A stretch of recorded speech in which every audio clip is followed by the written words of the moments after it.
Hi. So my new thing that I made doesn't work super great. I thought I had tested it enough, and I guess I didn't.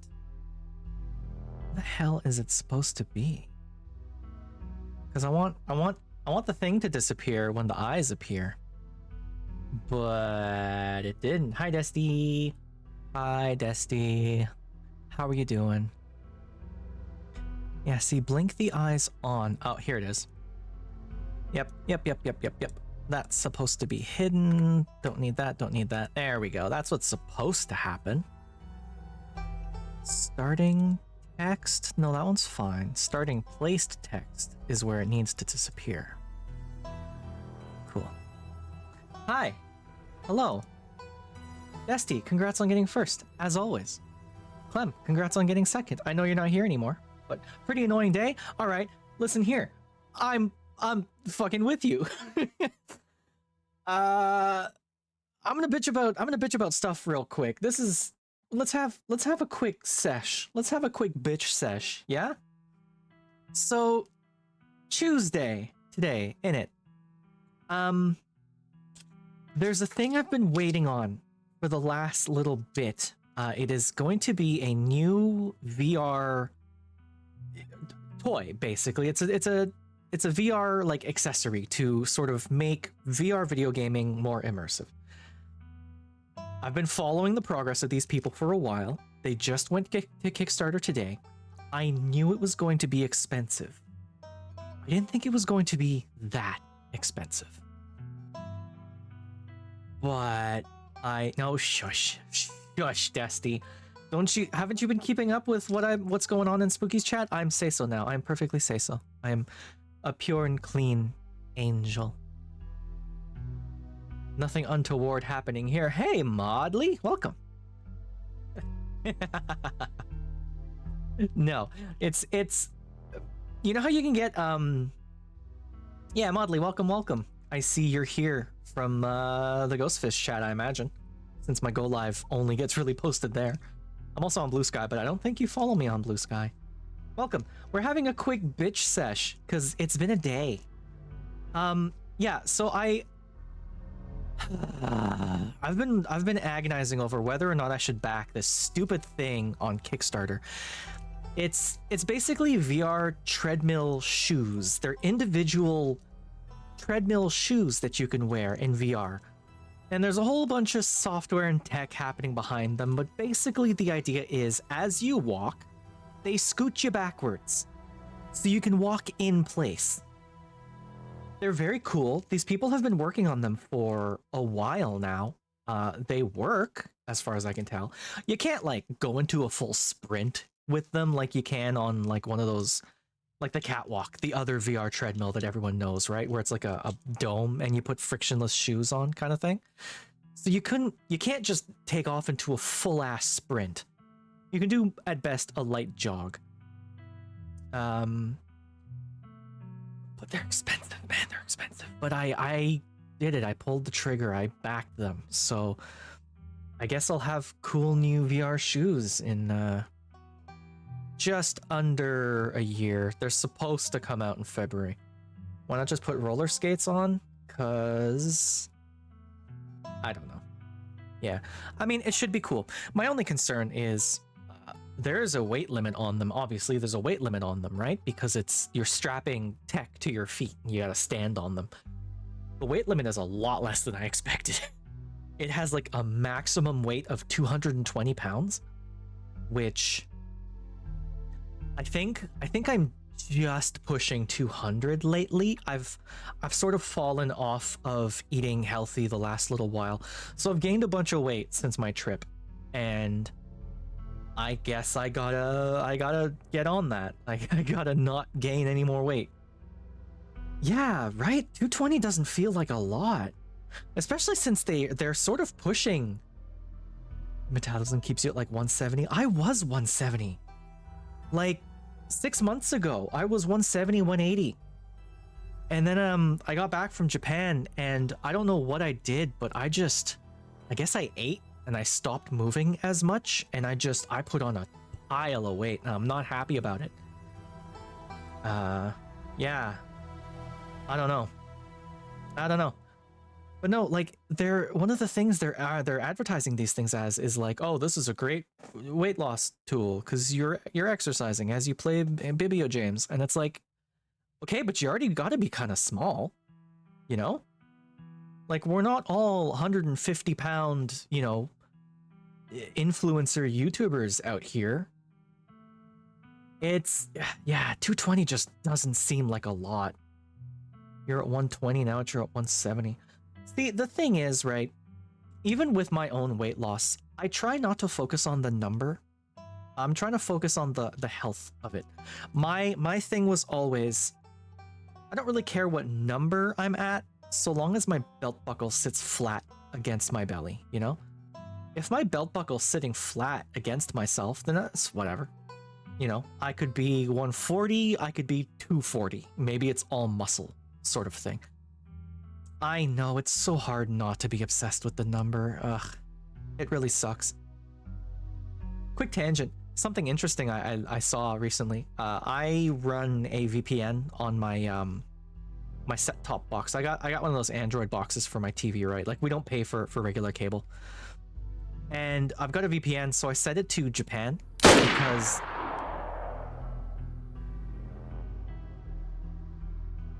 hi, Spooky. Hey, dog. Quinn, I'm gonna ban that word. That word's not allowed in my chat. None of that. None of that. Oh god, already? Okay. Hey, welcome to the bathhouse. It's time. Jesus Christ. There's so many things happening. Holy shit. No. I'll get through it quick. Sorry. Fucking hell. I run my VPN on my set-top box for my TV, and I have it set to Japan because I'm sick of seeing ads. And I figure if I'm going to be forced to watch ads on YouTube, it may as well be new ads that I've never seen before. And just head pats. So many. I'm trying to tell this story. I'm such a distracted person. Oh my god. I'm easily distracted. The balls harden. Being bullied with my redeems. Oh my god.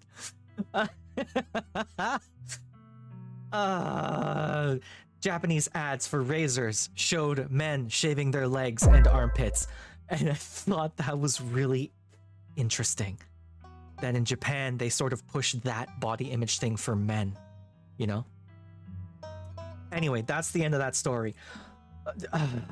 Holy shit, eh? Hey, yo. Hey, yo.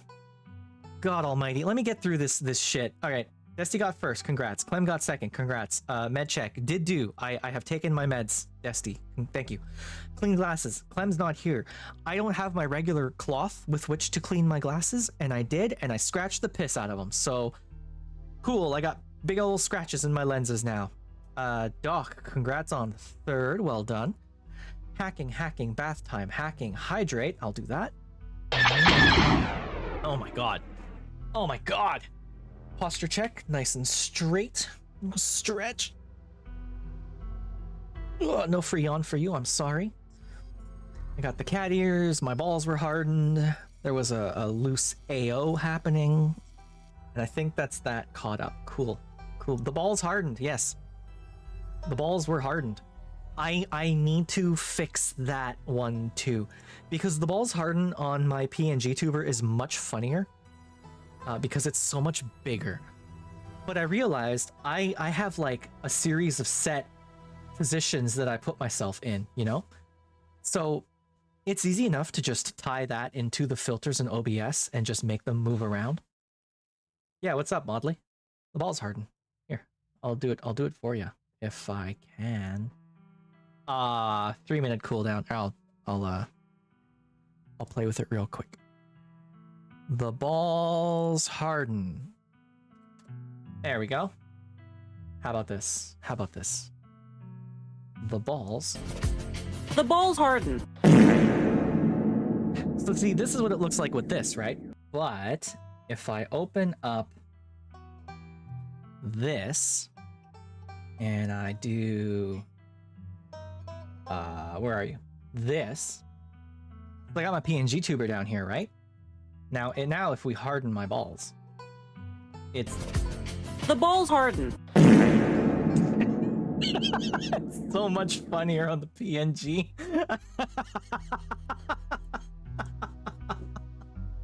Yeah, Minilen. It's me when it's my PNG tuber, which I finally got everything working again, so I'm gonna be able to do VR streams and stuff again. It's been a minute since my last VR stream. Anyway, let me put the timer back on that so y'all don't overuse it. Okay. Does Minilen always have cat ears? Nope. Yeah, it's deployable as well. They can pop up and down as well. Smack Barm P Wet. Torturing me with Smack Barm P Wet.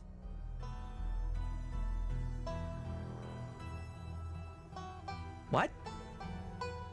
Huh? What does that mean?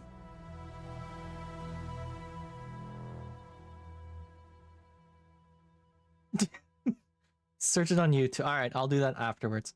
The other thing I wanted to bitch about is I was filling up my pill thingy, my old person pill thingy, and I spilled all my pills all over my desk. It was very annoying. One of ways that words can be arranged for sure you hate it. It's a food. Smack Barm P Wet. Okay. I mean, I'll guess I can Google it right now. Oh, I forgot to post my go live on Blue Sky. God damn it. God damn it. Okay, Google Smack Farm Pea. 1 pound chippy delicacy Smack Barm Peewet. Some of the amazing things you can get in the chip shop. Smack Barm Peewet. What the fuck? Okay, but what kind of food even is it? Oh, it's like a sandwich? Peewet or Paywet, depending on where exactly you're in from Lancashire, is a well-known classic in our county's fish and chip shops. It's a favorite among many. Weird sounding phrase is actually quite simple. It's where the juices of mushy peas are skimmed and served over an item of your choice. I'm led to believe that an original peewet is usually the juices served over peas, whereas the more intricately sounding smack barm peewet is where the real enjoyment lies. Served in between a classic barm cake, I don't know what that is either. The smack barm peewet is a potato scallop or dab if you're from Blackburn, with the pea juices to provide a condiment of sorts. I mean, I'd try it. You know, I'm always down for a sandwich.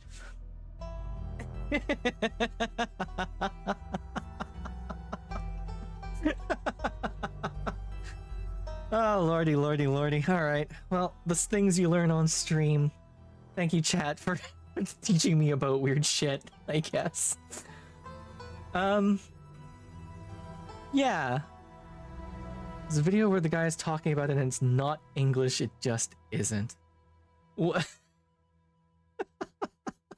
Listen, as a Canadian, I am well used to putting weird things on top of other things. That's how poutine was born. Bit of gravy, bit of cheese curds, bit of fries, good to go. Poutine's delicious, though. I would eat poutine for supper every day if you let me. And that's how I ended up pushing 200 pounds. Because poutine's delicious. Ooh, it's good. So what are we doing today? We're playing Scarlet Hollow today. I have been waffling about this game all day. Partly because Azza really likes when I stream this game, and Azza's not around, sadly, so I guess I'll just have to catch the VODs. Partly, I'm both in the mood and not in the mood at the same time. Like, I want to play a VR game. I want to stream some VR, but then I don't know what VR I want to stream, you know? And do I feel like standing up? I don't know. So the end result is we're just going to play this again. We're going to play more of this. We're nearly done it, actually. We're very close to finished Scarlet Hollow. So you've had the same feeling all day. Yeah. Yeah, right? Like it's been kind of a meh day, just bleh. Bleh. But I don't know. Not sure if you know this game. I will teach you about it. Please get comfy with me in the pool. I hope you all brought your bathing suits. Although this is a bathhouse, so bathing in the nude is allowed. We're going to get into some Scarlet Hollow. So, Scarlet Hollow is a game. Look at these dogs. Didn't sleep well, probably because there wasn't a Len. Shio. Hey, I mean, getting into the bath right after waking up is a good way to wake up, you know? No doubt about that. You ever been to a sauna? It was good. It's a good bathhouse. Get in the pool, you get your rubber ducky out. Thankfully, I'm waterproof, so it's not a big deal. Need to go to a bathhouse. Me too. We went to a private onsen on our trip to Japan, and it was fantastic. We had our own little private bath in our room. Oh my god, it was so good. It was so good. God, it was good. I gotta go back to Japan. How you doing, Shio? Long time no see.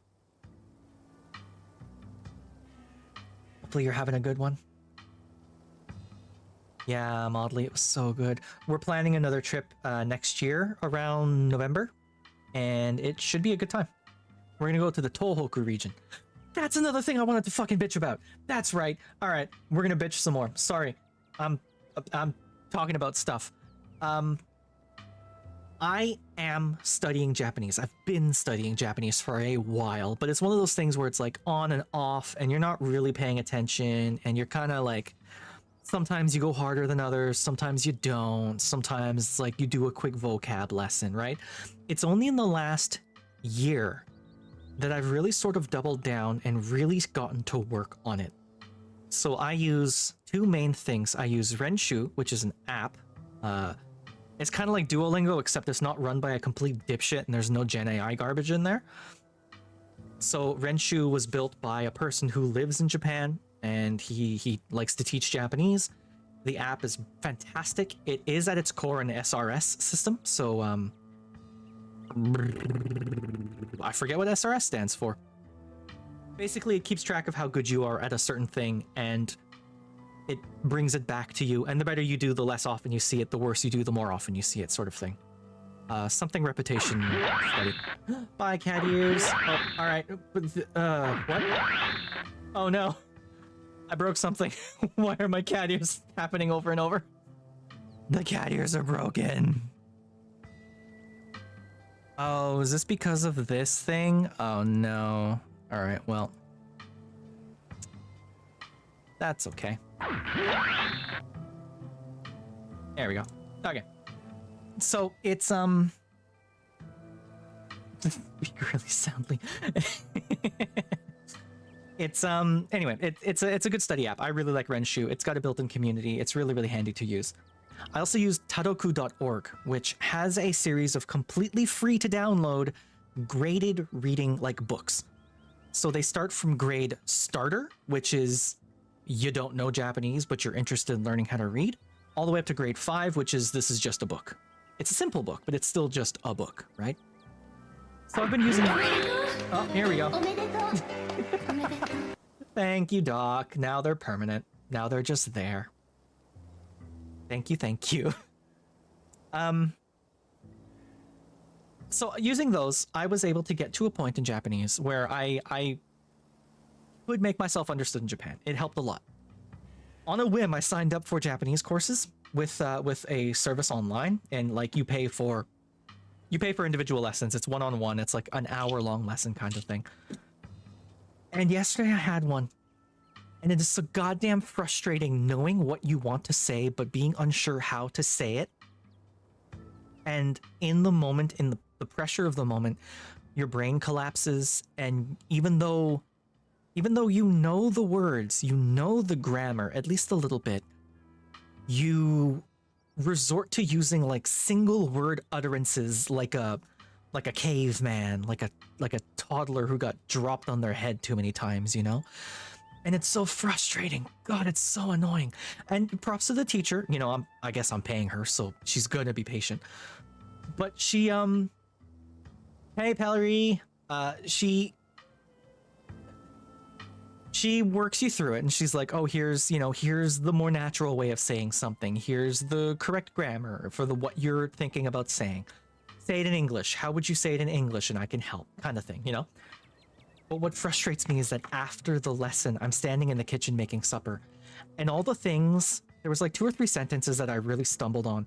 I was thinking about them afterwards, and I realized as I was standing at the counter that I knew exactly how to say them, and I would have sounded better.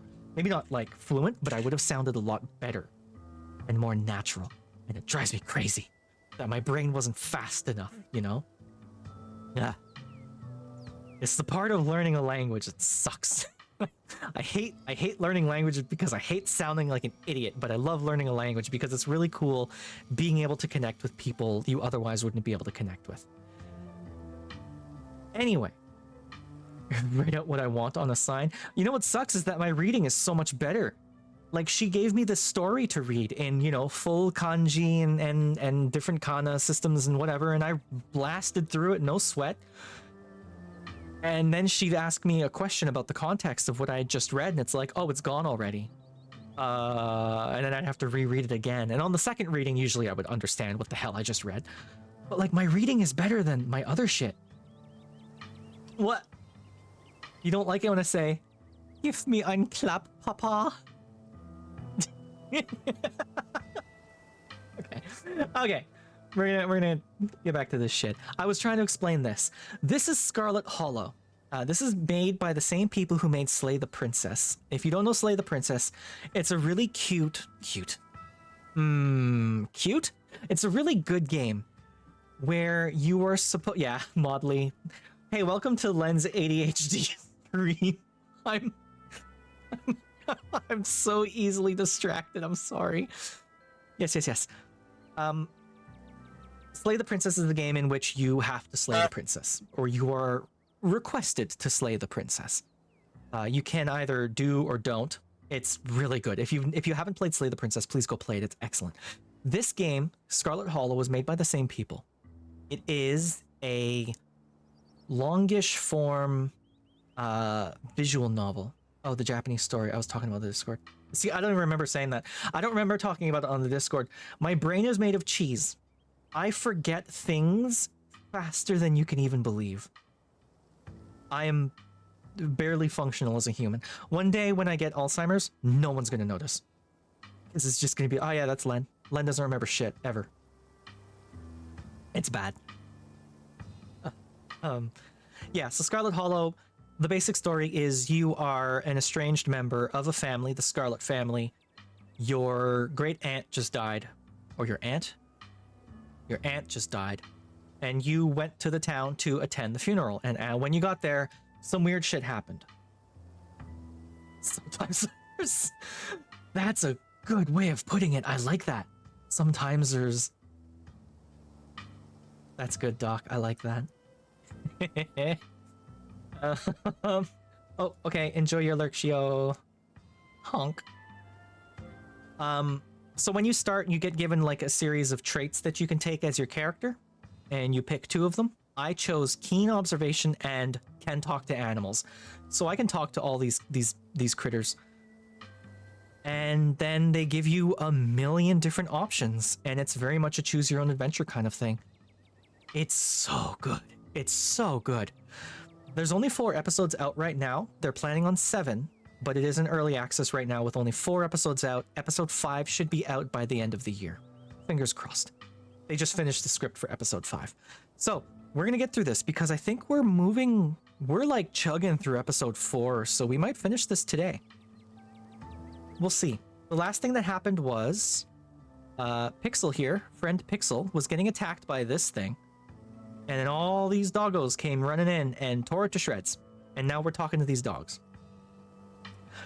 I should warn, because this voice is entirely text-based right now, they are, I think, eventually going to add voice acting, but it doesn't have any right now, so I've been filling in. I call it narration. Desti insists that it's voice acting. If it is voice acting, it's very bad voice acting. So, if that makes you cringe, I'm sorry. We like to play games I have to narrate the entirety of on this stream. I keep doing it to myself.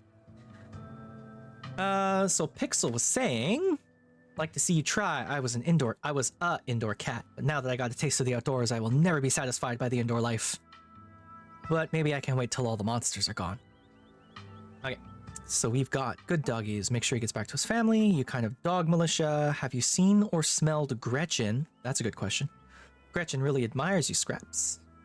Is there anything we humans can do about the ditchlings? Aren't your families worried about you off on your own like this? We'd best be on our way. Shoo, go on, get. Go on! Get out of here! Have you seen or smelled Gretchen? I don't remember the voices I gave any of these dogs, so they're just going to be regular voices. Is she missing? Oh dear, Scraps, you don't think... Gretchen's person would never let that happen to her. Bullshit, Scraps. Hey, we've been hanging out with Stella, and Stella is a bad dog owner. Wherever she is, I'm sure she's safe from those things. Yeah, I wouldn't count on it. A dog like her doesn't get to be that age without a watchful human at her side. Can you help us find her? You got better noses for this sort of thing. Let me know if you smell her around town, just as I've heard. I hope she's okay out there. What?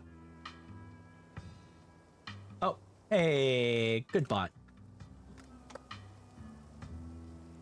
Did weird stuff happen and now you're an animal? No. No. This is Pixel. I'm holding Pixel. I'm a person.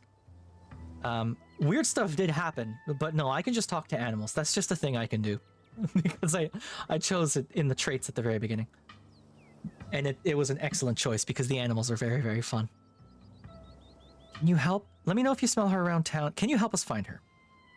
No, but right now we're trying to figure something out, aren't we?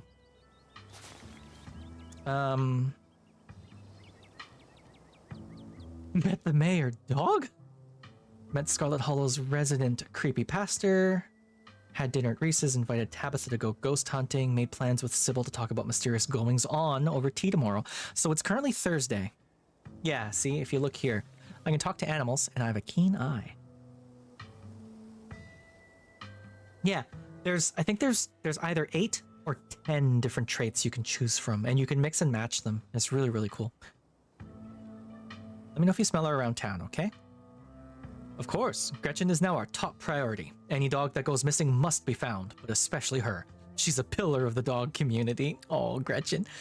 She's been around longer than any of us. I look up to her. I won't be able to rest easy until I know she's safe at home. Gretchen really admires you, Scraps. Oh, she flatters me so. I'm nothing special, just another dog. All the more reason to go after her before it's too late. Don't be so modest, Scraps. You're the kind of dog other dogs listen to. That's more than can be said for Jimmy. Fucking Jimmy.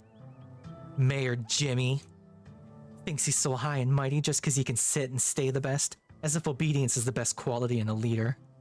Mood. We'll make sure he gets back to his family, Pixel.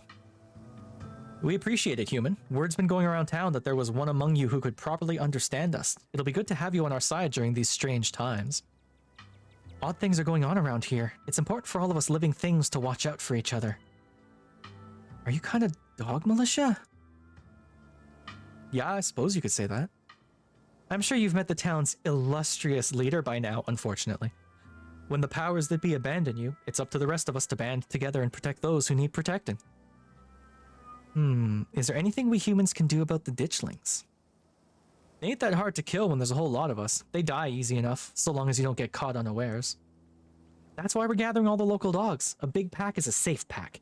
Jimmy may not be doing anything to help, but that doesn't mean we can't take matters into our own hands. Pause. Now, Daisy, no need to start in about the mayor. He has his own priorities. So long as he doesn't get in our way, we don't need to go starting trouble. Isn't Jimmy the mayor? Shouldn't you be giving him a little more respect? No, fuck Jimmy. He tells it like it is. Oh, I hate that. Screw Jimmy, what a joke. One of you should have been mayor. Absolutely. Well, aren't you sweet? Some dogs just ain't fit to lead. It's not his fault the humans of this town flung him so far out of his depths. Aren't your families worried about you off on your own like this? We're country dogs. So long as we come home for dinner, most of us aren't missed too much. Speak for yourself. I know my family's been worried sick, but I can't let that get in the way of what's important. I like Daisy. Besides, if I went home, they might tie me up, and then I'd be a sitting duck. I mean, dog. Alright, well, we'd best be on our way. Same for us. For the first time that we know of, those things are out during the day, which means the pets of Scarlet Hollow need us now more than ever. Make sure the humans keep an extra careful watch on their furry companions. Absolutely will do. The band of dogs scampers off. You just had a full-on conversation with those dogs. It is so weird when you do that. This is Kanika. She's my favorite. Third favorite. She knows that we can talk to animals, and she's mostly okay with it? And you even convinced them to help us find Stella. Your powers have finally come in handy. Hey. Kanika sighs, muttering to herself. Knowing dogs are capable of carrying on an actual conversation is going to make being a veterinarian really weird. Pixel in tow, you and your companions continue on to the old Maxwell place. The old Maxwell place. It was clearly once a mid-century modern home, and undoubtedly quite stylish for the time. But it's been abandoned for unknown decades, and moss and vines choke its exterior, barely concealing cracked walls and dust-clouded glass. Hey, where the heck are you taking me? This ain't my house. Before you can approach, the door opens, and Oscar's head pokes out from the doorway. We like Oscar. Oscar is a large slab of a man, and more than a few of my viewers are very much into him. Except for the fact that I gave him a dumbass voice. Hello? Oh, sorry if I startled y'all. The walls here are worn down enough I could hear you coming from a block away. Good morning, Oscar. Thank goodness you found Pixel. Rosalina's been beside herself. Oscar's voice is tired. He's had a long night and it shows, his graying face seemingly having aged in the hours since you last saw him. Please, come on in. Ugh. Oh, I got an achievement for that. The reason I gave this guy such a stupid voice is, Aza, good friend Aza, is very much into him. And I guess I wanted to tease Aza a bit. So that's it. That's the whole story. It's not very interesting. Pixel. Baby. Rosalina rushes forward, taking Pixel gently from your arms. Hey, Rosalina. Hey, Alexis. Hey, Alexis. Happy to help. I was so worried. I thought the ghost might have done something to him. Ghost couldn't get Pixel. I'm way too slippery. Totally could have beat up that ghost if I wanted to. Alexis is helping us put a room together. We don't plan on staying here long, but the girls seem to be having fun with it, thank goodness. Even after all they've been through. Hi, Dusty. What? What? You can't judge me. You're the one who told me you like my stupid voice acting, even though it's bad. Yeah, this is kind of cool. There's like this weird intercom thing and a jacuzzi. Maybe you guys could fix up the place. It doesn't seem that run down. It is a lot cooler than I thought it would be. And I've already met a ghost, so if it turns out to be haunted, that's no big deal. I guess. Oh lord, there's so many options. Y'all aren't traumatized. Did you say this place has a jacuzzi? Sorry about the library. We could always try going on a rescue mission for some of your stuff. No. What's going to happen to your career now that the library is closed? Have any of you seen Stella? We haven't been able to find her since everyone left the library last night. I would like to apologize on behalf of my cousin. Do you think you'll have to stay here long term? It doesn't actually seem that bad. It's so cool my cousin let you stay in this rad place for free. Remain silent. Oh, Dusty, what? What did I do? Dusty, don't cry. Pull up a seat. Join me in the pool. There's lots of room in this splishy splashy tub I'm in. Right next to the duck.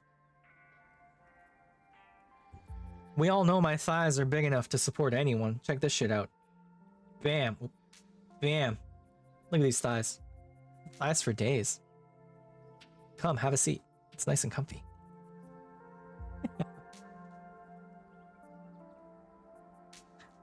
What option are we going with? Y'all aren't traumatized after last night. Did you say this place has a jacuzzi? Can I try it? Probably not going to do that one. Sorry about the library. There's no need to apologize. It's a building, you're a person. You matter more than a pile of stones, I suppose. Do kind of wish we could go back for our stuff. Thanks for letting me borrow some of your clothes, Alexis. You can borrow as much as you need. I have plenty of shirts, and you can do laundry at our house, too. Of course, there are some family heirlooms that I'd rather not lose. Portraits of my parents, my father's mining jacket. I don't like the thought of their last living memories being forgotten in there. And the fact that it stole the library from me, too. That one really stings. Well, what are you gonna do? I guess, buddy.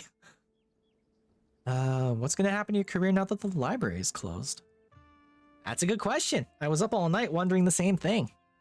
If things stay the way they are right now, it's essentially like the library burned down. The books are inaccessible, the building is unsalvageable. We really just chatting right now? Yeah, we're having a chat. What's up? My audio is set correctly, right? Yes, it is. Okay. I should have probably checked that when I went live. In that scenario, the county would have to put up the money to build a new archive, or we'd have to move someplace where I can work in an existing library, and Scarlet Hollow would lose a valuable public service. Yeah, we're just chatting. After they experienced, like, literal hell and their bodies being possessed by something. A ghost demon of some sort. A puppet ghost demon. She said, Oscar, move so you and Rosalina would leave? Oh, shit. Usually Dusty catches me on that one. It's okay, Dusty. I'm not blaming you. Scarlet Hollow. Thank you, Angie. God damn it. Friggin', I got too distracted complaining about stuff. Shoot. Shoot and balls. Thank you. Here, I'll give you a... If this works. No, Dusty, it's okay. I mean, I can't rely on you all the time, right? Here. Go check out Angie. Angie Weir's a good I bean. won't just take your average. We like Angie here. Take that. But we're not doing that, right, Dad? We're staying here? I'm gonna do everything I can to keep us here. Uh-huh. Have any of you seen Stella? We haven't been able to find her since everyone left the library last night. Been a hot minute since you streamed. One day you'll be back? Well, I look forward to it. There's no harm in taking breaks, you know. You gotta take a break sometimes. It just happens. Totally, totally okay. She hasn't gotten in touch with any of you? I really care about her and she's just gone. That one's not true. I'm guessing that's a no. Nope, we have no clue where she's gone. Would I be asking if she had? That one's rude. Nope, we have no clue where she's gone. That's not good. I haven't seen her since she ran off last night. Yeah, us too. I feel terrible. I should have done a better job warning her. Stella was practically banging down your door trying to get evidence of ghosts. I don't think you were going to be able to stop her. There was no way you could have known how she would react when she found it. Now I'm really starting to worry. It sounds like no one in town has seen her. I'm sure she'll be okay, but you should probably get back to looking for her soon. Yeah, that's a good idea. You think you'll have to stay here long? I don't care. Does it actually seem that bad here? Don't care. It's so cool. You think you'll have to stay here long term? It doesn't actually seem that bad here, honestly. You joking? I can smell the wood rot from down the street. It's alright. It's a roof over our heads and we won't have to stay here for long. I'm gonna get the library back and our house with it. I don't care what it takes. I'm not letting that creature get the last laugh. I've been thinking, as far as I'm aware, there was nothing paranormal going on in Scarlet Hollow before very recently. Yeah, when I arrived. Now here we are, suddenly surrounded by weird little goblin creatures in the woods while entire buildings are taken over by supernatural creatures. You think there was an inciting event, right? I do. Roger, roger. It's my thought too. It was never like this in the holler before. Something must have happened that kicked off all this magic stuff. Whatever the cause of this is, there must be some way to put this genie back in the bottle. I don't know why I'm putting so much English on this guy's voice. I'm gonna do my best to find out if there have ever been any similar events, and whether there's anything special about Scarlet Hollow that might explain what's going on. The town archives are, unfortunately, in the library. Told you putting everything online was important. No one uses paper anymore, Dad. You were right. It'll be my first project if we get the library back. I've learned my lesson. Until then, I'll just have to make do with what I can find online. We'll fill you in on what little we know, so you at least have some place to start. Jesus. Make sure Pixel stays inside or he might get grabbed by ditchlings. Yeah. The ditchlings are those things from the woods, right? With those faces? They snatch animals to do some kind of parasitic egg-laying thing, so unless you want one of those things to pop out of Pixel, you'd better keep him where he's safe. Not Pixel, he's the best cat I've ever met. He's like a little dude. How do you know he didn't get infected already? He was out all night. Is he gonna be okay? Yeah, he's fine. I think some dogs kept him safe, like a gang of dogs. I know it sounds ridiculous, but we saw it with our own eyes. A gang of dogs?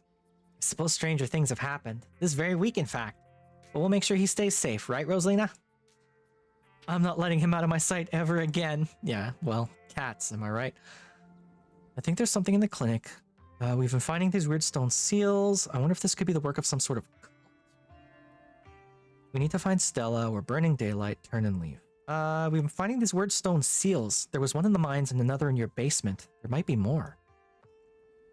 Those are the carvings you mentioned last night, right? I think there was something like that under my house all this time. I think someone must have put it there. But who? This gives me quite a few threads to follow. Thank you, Leanne Crum. I forget I named myself that every single time. Leanne Crum. And stupid name. I think there's something in the clinic. There was this door yesterday, and I could feel something pulling me towards it. You didn't mention anything like that yesterday. I see.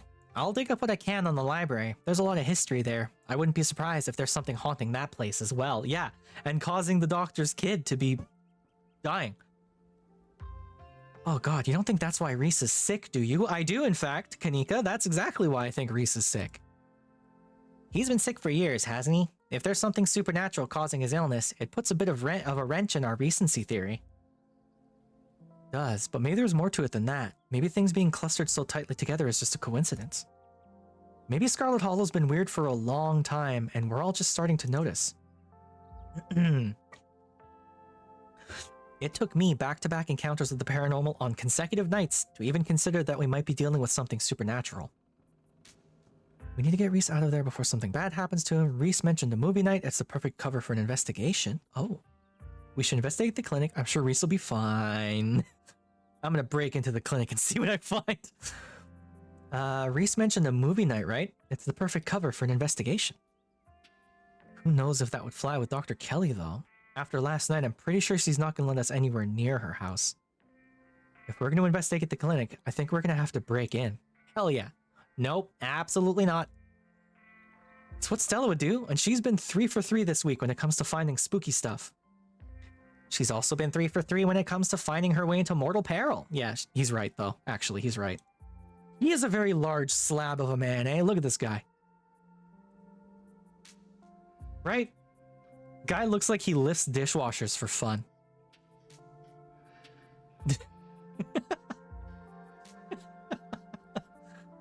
This is why we have to find her as soon as possible. It shouldn't fall on me to suggest we do something dangerous. I'm terrible at selling it. It's not that I don't think we should figure out what's going on in there. We just need to be cautious about what we do next. We don't want anyone to get attacked or possessed by any more ghosts, even if it is to help a friend. I don't know if we have time to play it safe. Specifically dishwasher. I mean, yeah. What else would you lift if you're a large, strong person, right? Refrigerators? They're awkward. No. Dishwasher. Because, like, drying and washing machines they can be kind of oblong, like they're kind of funny looking. Refrigerators are usually pretty tall, right? A dishwasher is a nice little cube. It's ergonomic to lift. Lift you a dishwasher. Just give me a day or two to do some research before you do anything rash, okay? Well, I can't because the story ends soon. I don't think it's the work of some cult. Whatever we do next, we're missing a vital team member. We need to find Stella. We're burning daylight. Let's head out. We should go back to looking for Stella. This one. It sounds like you've got something to work on now. We should get back to looking for Stella. You're something of a dishwasher yourself. You know. I've been called a dishwasher once or twice in my life. Hey, Rekka. Welcome. How are you doing? Welcome to the show. I hope you're feeling better. I know you've been feeling kind of off the last couple days. Hopefully that's starting to, wear relaxing? Good. I'm good. I'm glad. Get yourself a nice, maybe like an ice cream sandwich, or I'd suggest popcorn, but I don't like popcorn. Ice cream sandwiches are pretty good, right? Or like a warm chocolate chip cookie. Oh, that'd be good. Or a brownie, a warm brownie with vanilla ice cream on top. I'm making myself hungry now. I should set up a treat stream just for desserts. What? What? Wow. What did I do? Pet you and feed you. I can't. My limbs. I don't have any control over my limbs right now. I need to make a 3D model of myself still. I'm so lazy.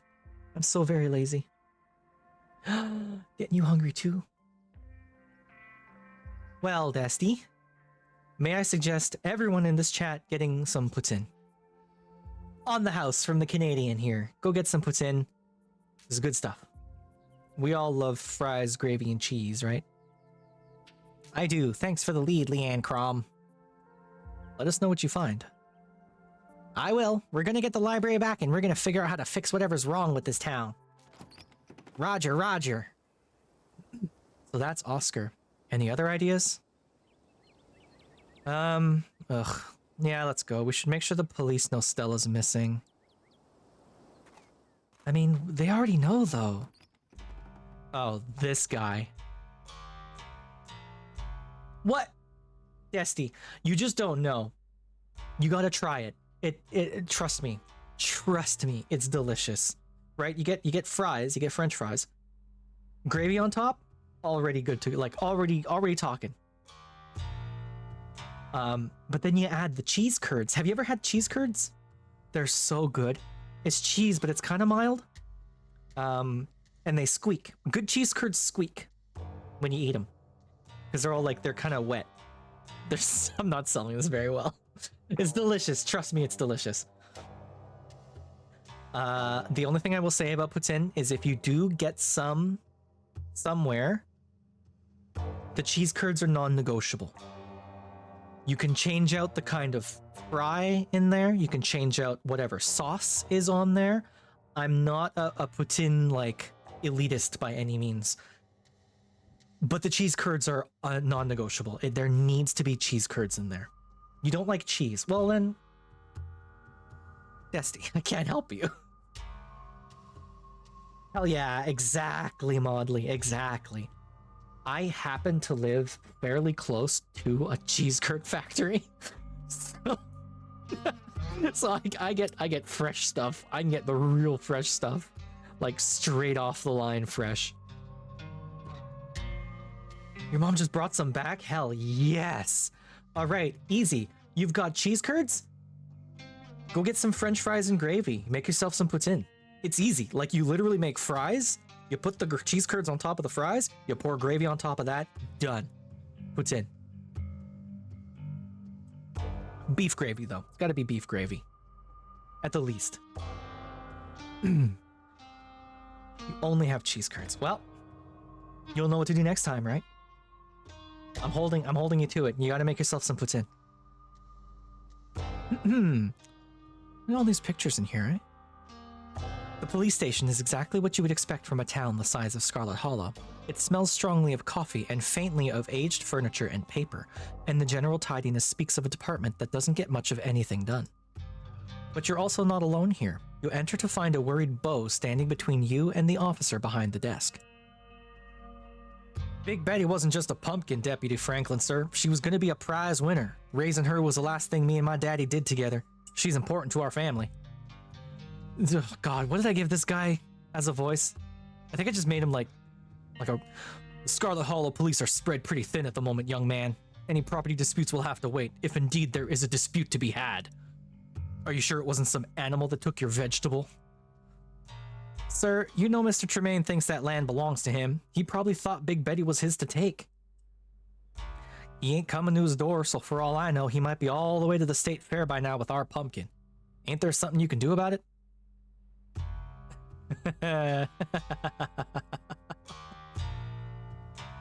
Hey, I remember you from yesterday. You're the mayor's security guy. Stella ran off last night and she's still missing. Beau, did you manage to find your dad? What's all this about a pumpkin? Weird question, but are you part of a cult? Can you arrest a ghost? Can you arrest a ghost? Anika, don't give me that look. So long as we can handcuff it, I don't see why not. Does the ghost have hands? Let's say no.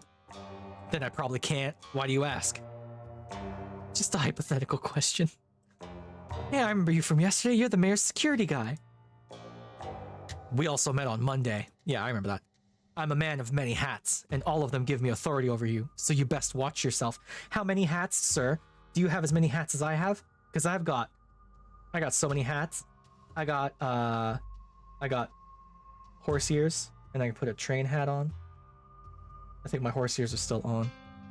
And I can do this. And I can do this. What do you think? What do you think of this? Eh? Can you beat this? I don't think you can beat this.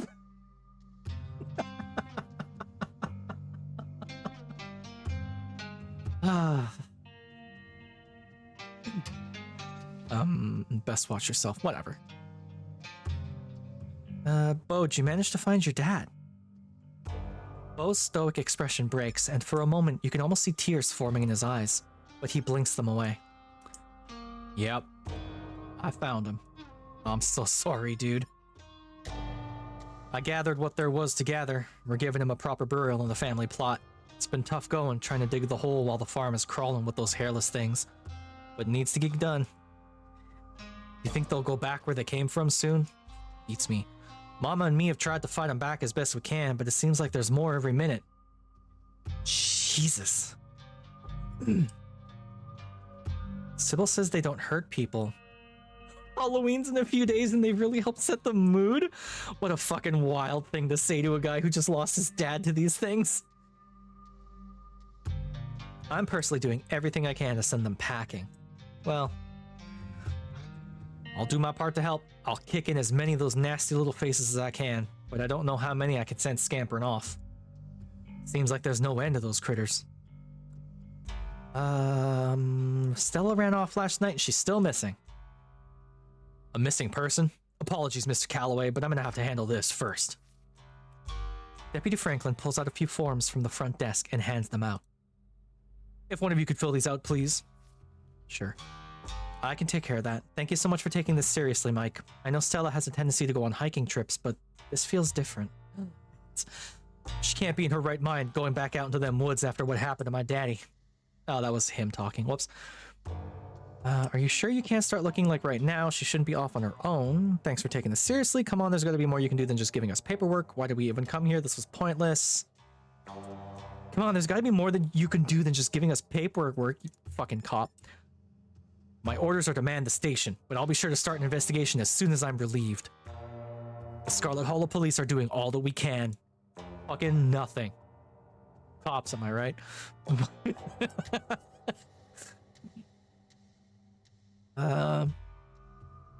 Weird question, but are you part of a cult? You folks part of a cult? Cult? Like devil worshippers or hippies or some such made-up nonsense? There's no such thing, kid. As hippies? Alright. Franklin lowers his glasses once again. His judgmental gaze tells you he's considering whether you're fully sane. You know, we only started getting weird calls when you rolled into town. Maybe you're projecting. Maybe it's you who brought a cult to our peaceful little town. There are no cults. There's no secret cabal that runs the police. There's no outside influence trying to sow chaos in Scarlet Hollow of all places. Everybody calm down. Let's just get going. Fuck off. Kanika hands the completed report back to Deputy Franklin. Thank you, ma'am. I'll get this filed right away. Good luck out there. I hope Miss Richmond is all right and y'all find her soon. I like you, Bo. We'll be on our way. Best keep your nose clean out there, Leanne Crum. Try to stay out of trouble. Eat my ass, Deputy Franklin. Well, at least we filed a report. Still, I guess finding Stella is going to be mostly up to us. Gonna have to try to run to the water services, sounds like. Oh, okie dokie. Enjoy your lurk, Quasar. Thanks for hanging out.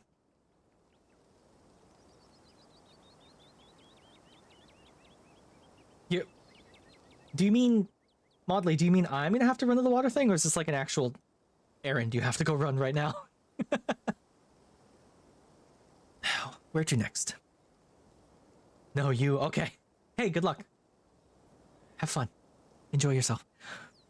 As you consider... I know what you mean, by the way. And yes, I get mocked. Something about a canceled payment. Oh. Oh, that's not good. Well, good luck for real, then. I thought you were talking about the washroom. Like, I thought you had to go use the head, you know? Good luck for real, then. As you consider your next steps, you remember your appointment with Sybil. She seemed to be confident last night that Stella would be okay. Maybe she'll be able to help you find her. Ads are starting in 5 seconds, gang. Hey, I'm gonna play through these ads because I'm really enjoying this game. Please use your favorite ad blocking method of choice to continue watching me. There's a couple of them. My favorite is just the picture-in-picture that comes free with Firefox. If you use Firefox, you can just pop me out of the corner and continue watching. That's what I do. Nobody ever seems to say anything to undermine her, except for her daughter. And daughters always clash with their mothers. This town trusts her.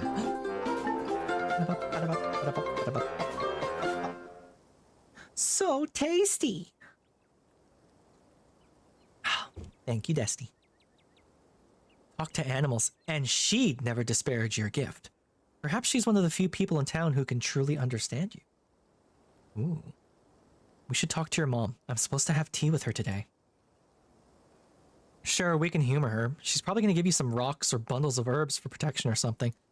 Which might actually work. Who knows? Guess there's only one way to find out. Oh. Oh, there's the ads. Oh, rip. Rip-baroonies. Rippin' pepperonis. Ugh. Ugh. Bit of a stretch. Bit of a breather. I hope everyone's having a good one so far. It's a pretty cool game. It was either going to be this or like Contractors or something, you know, which is a VR shooter that I enjoy, but I'm bad at.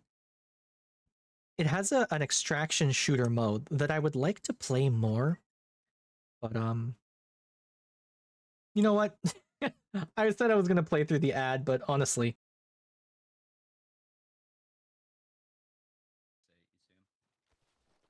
Yeah, I do. I got the one on the right. Be a good visual.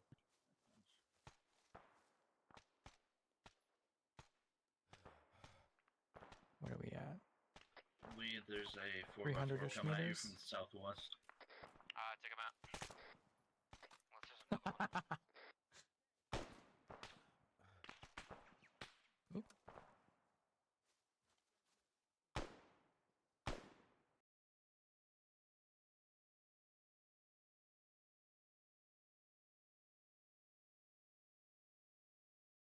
Da-na. Da-na.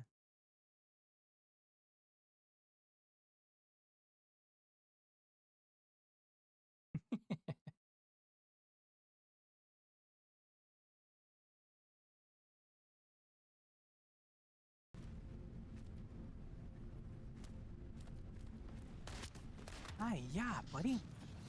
Ah, fuck. God damn it.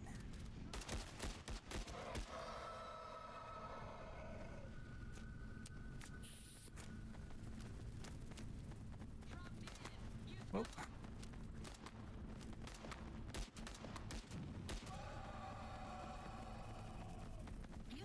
Whoa! Oh my god! Oh!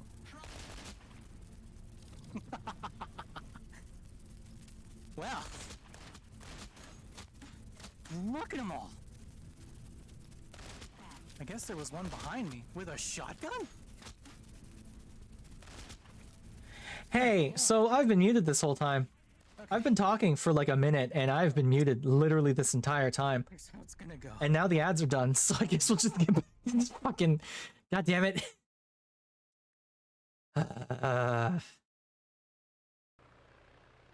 Is this gonna work? I forgot that I have it set up automatically, so when I move to that scene, my microphone gets muted. I swear I'm not stupid. Whatever. Back to the game. Yeah, thanks, Desty. I was talking this whole time, like, I was talking about how, you know, the dancing me and then the other dancing me is all set up. Like, my alerts pop up. I have it set now, so it'll coin flip. StreamerBot will coin flip between either choosing the Anka dance or the Mink dance. So it's a 50-50 chance of getting either or. And StreamerBot takes care of all of that. I love playing around with StreamerBot. It's so much fun. Hey, back to the game. The bells of the general store chime welcomingly as the two of you enter. Kanika, there you are. You were supposed to stay in bed today, remember?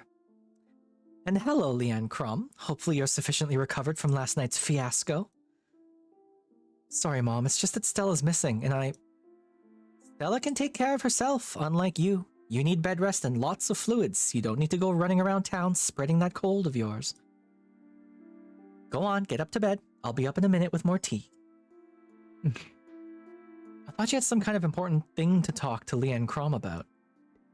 I'm really feeling okay. I want to hear what you wanted to say to them. I'll just be doing a tea reading. Haven't those always bored you to tears? Okay, you're right. I'm not feeling well. I should really lie down. Bye, Leanne Crom. Wow, abandoned. Okay. Kanika turns and heads towards the stairs without saying another word. Good thing Kanika has her mom looking out for her. She seems so tired today, and you'll probably be able to find Stella without her.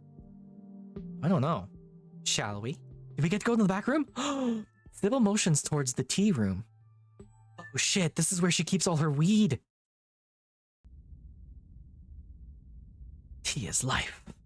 Wow, she's got like the apothecary like door, the shelving unit and everything, eh? Hey, Cloud. Welcome, welcome. Check it out, Cloud. I specifically set it up so that if you pay 100 bits, you get permanent cat ears. And now, like, all my streams just have permanent cat ears all the time. Because of Dr. Octagonopus is here helping me out.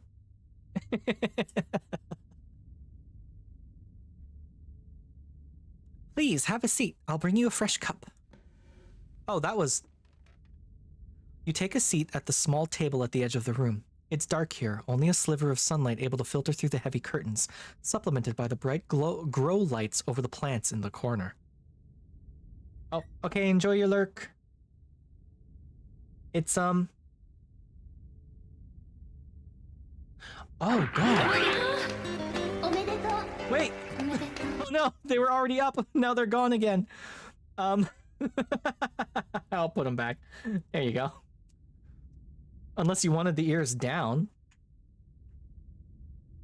But hey, thank you so much for the cheer, Maudley. Super appreciated.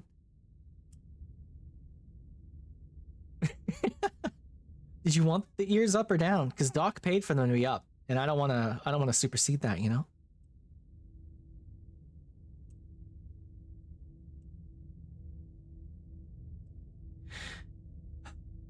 Row lights A. Do you believe that's 1, 2, 3, 4, 5, 6, 7? No, I guess that's not weed then. Grow lights over the plant in the corner. Sybil joins you at the table and places a cup in front of you. It smells light and citrusy, with an undercurrent of decaying earth. You don't know? I mean, here, I'll do a different thing for you. There you go. I'll put my Virgin Killer sweater on. Keep that on the whole time. How about that?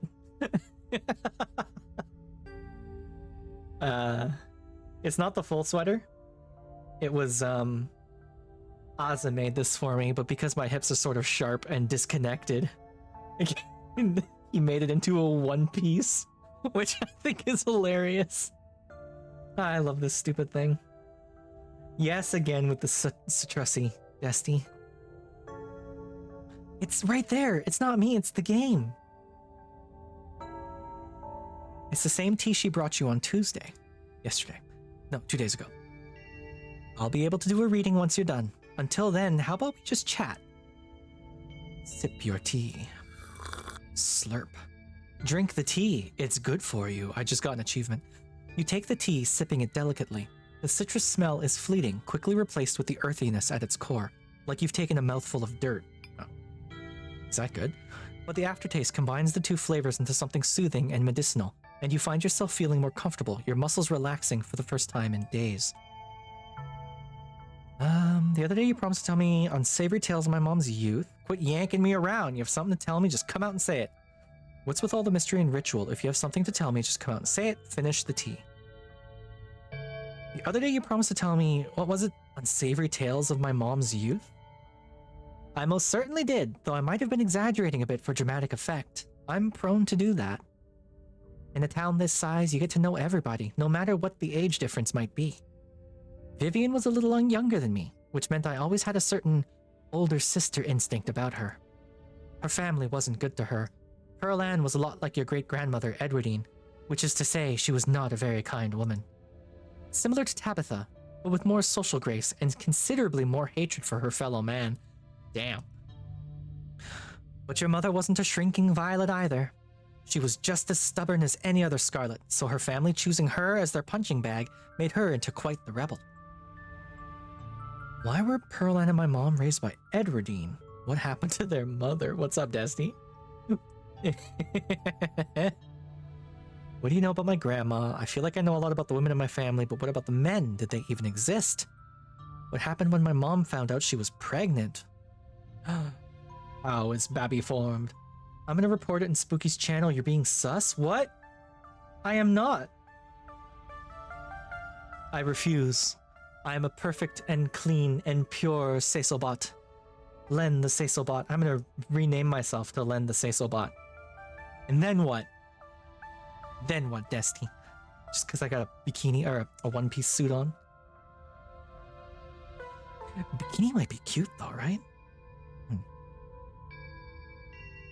Or like different, different bathing suits?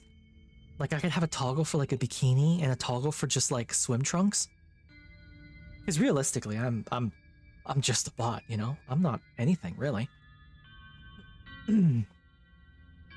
Why were Pearl Ann and my mom raised by Edwardine? What happened to their mother? Their entry into this world was violent, I'm afraid. Their mother was young. Too young to be pregnant, especially with twins. Oh, they were twins. She didn't survive the labor. What do you know about my grandma? I'm afraid there isn't much I can tell you. I think there were two in that generation. The eldest died when the girls were still children. Edwardine never spoke about them, nor did your mother. I feel like I know a lot about the women in my family, but what about the men? Did they even exist? I suppose they just haven't been very noteworthy since Edwardine took over the mines. Her husband died a long time ago, and to be quite honest, I can't even recall his name. Oh shit. Might have been Stuart or something just as forgettable. Sure. From what Vivian said, her father was some teenaged fling that ended once your grandmother found out she was pregnant. I'm fairly certain it was similar for Vivian, though she was much older, and I believe she was the one who ended it, what with skipping town and all. What happened when my mom found out she was pregnant? She came to me for advice. She was distraught. It was like she'd been handed a death sentence. Maybe it was fear from what had happened to her own mother. Maybe it was something else. A ghost. But she seemed convinced she was in danger. Tabitha had already been born by then, of course, but she was born in wedlock, so I assumed your mother's worries had something to do with religion. Though the Scarlets weren't particularly religious as far as I knew. But the way Vivian was that night, she came to me, it's stuck in my mind. It's always had me wondering what it was about your family that made her panic so much at the thought of having a baby. What's with all the mystery and ritual? You have something to tell me? Just come out. You know what? Yeah, come out and say it. I'll need your tea leaves first. I have pieces of the puzzle, but the tea leaves should help to give me the full picture. Finish the tea. You close your eyes and take another sip, and then another. It's delightful. The tea is gone before you know it. The small cup empties save for what's left of rehydrated leaves coating the bottom. Oh good, glad you found the tea palatable enough to drink. It should do you some good. It's one of my more medicinal blends. Now on to business. Stare at that cup, lady. Lady staring at the cup like, yep, that's a cup.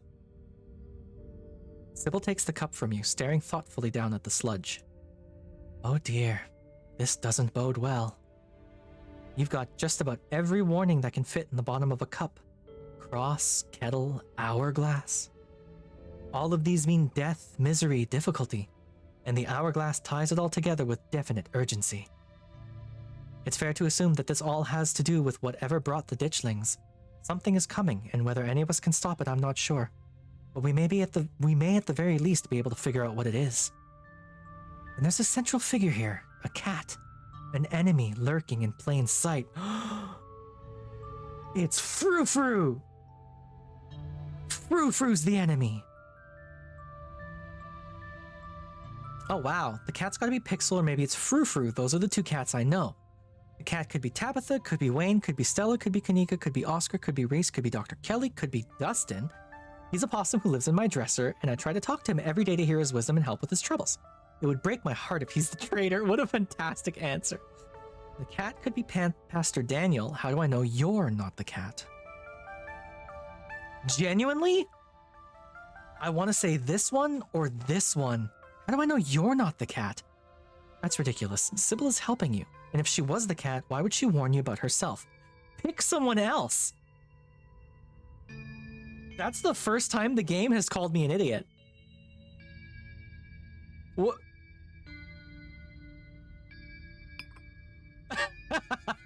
Okay, well, let me say this one. I can't believe the game just stopped me from saying that. That's so funny. Oh, jeez.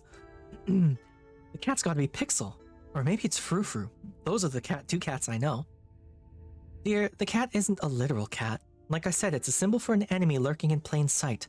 Probably a human enemy. Enemy? But almost certainly not a cat. You don't have to figure out an answer right away. It often takes time for the mind to connect the dots. Just be on guard, and keep vigilant that someone close to you isn't to be trusted. We know from the ditchlings that something terrible is coming your way, and it's likely that it's connecting to some hidden enemy. Perhaps we can try to counteract whatever might be planned for you. Judging by what you told me last night, those stones, carvings, seals, whatever you want to call them, I think it's likely they have something to do with this. Until the cat reveals itself, it seems like your best course of action is to seek these carvings out, piece together what you can from your visions, and arm yourself with information. Have you sensed any others around town? Do you think you might be able to find another? Your thoughts drift to that door yesterday, the one that seemed to draw you in, urging you deeper into the clinic. Even just remembering it is enough to tug at you, compelling you to return and open it to see what's on the other side. You can find Stella later. Maybe you can even find her there.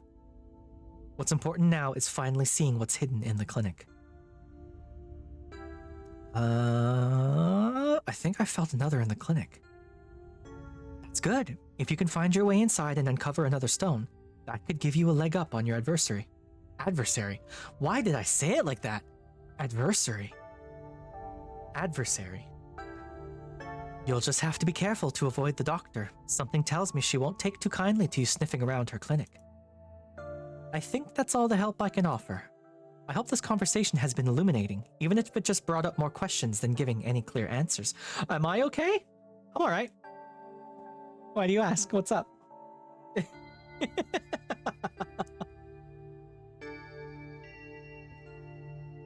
Don't you worry, Nun. I'm keeping well hydrated.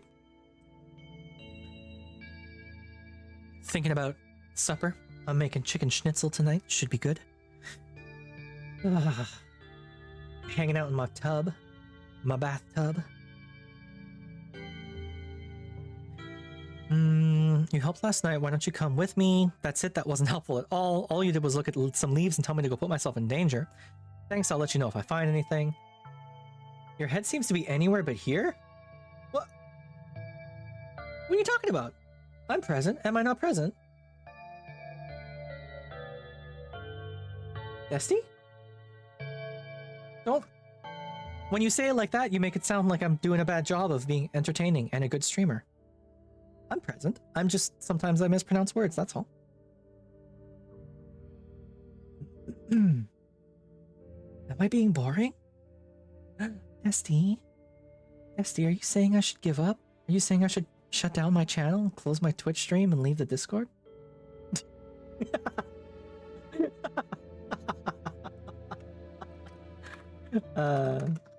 I wouldn't do that.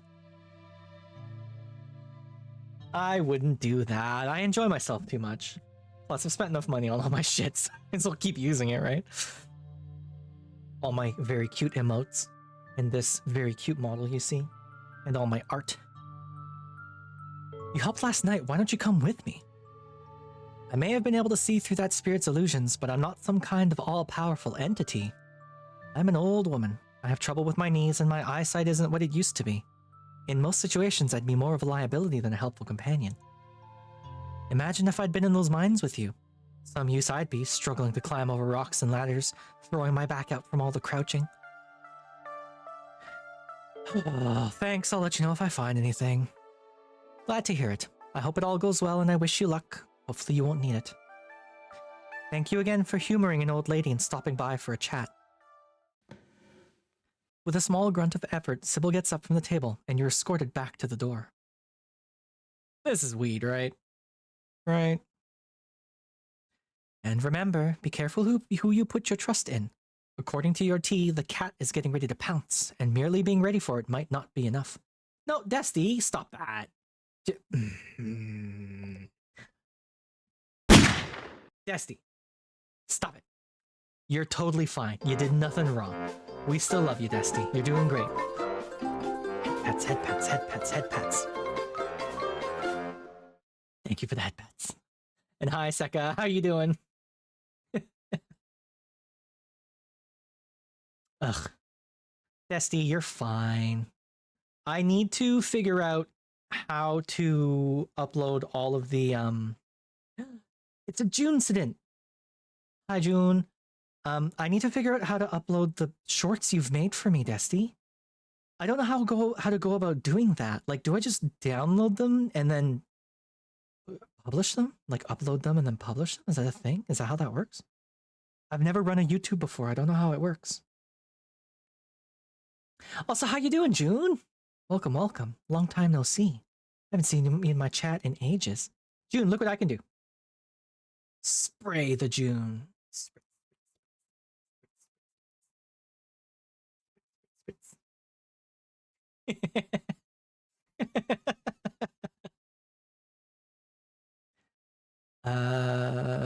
Merely being ready for it might not be enough. DM you sometime and they'll try to help. Okay. Hydration. I will do it.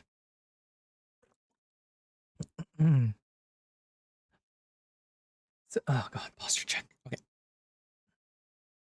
Sybil closes the door to the tea room. The bells of its door strangely flat in the stale air of the nearly empty general store. Big stretch. Okay.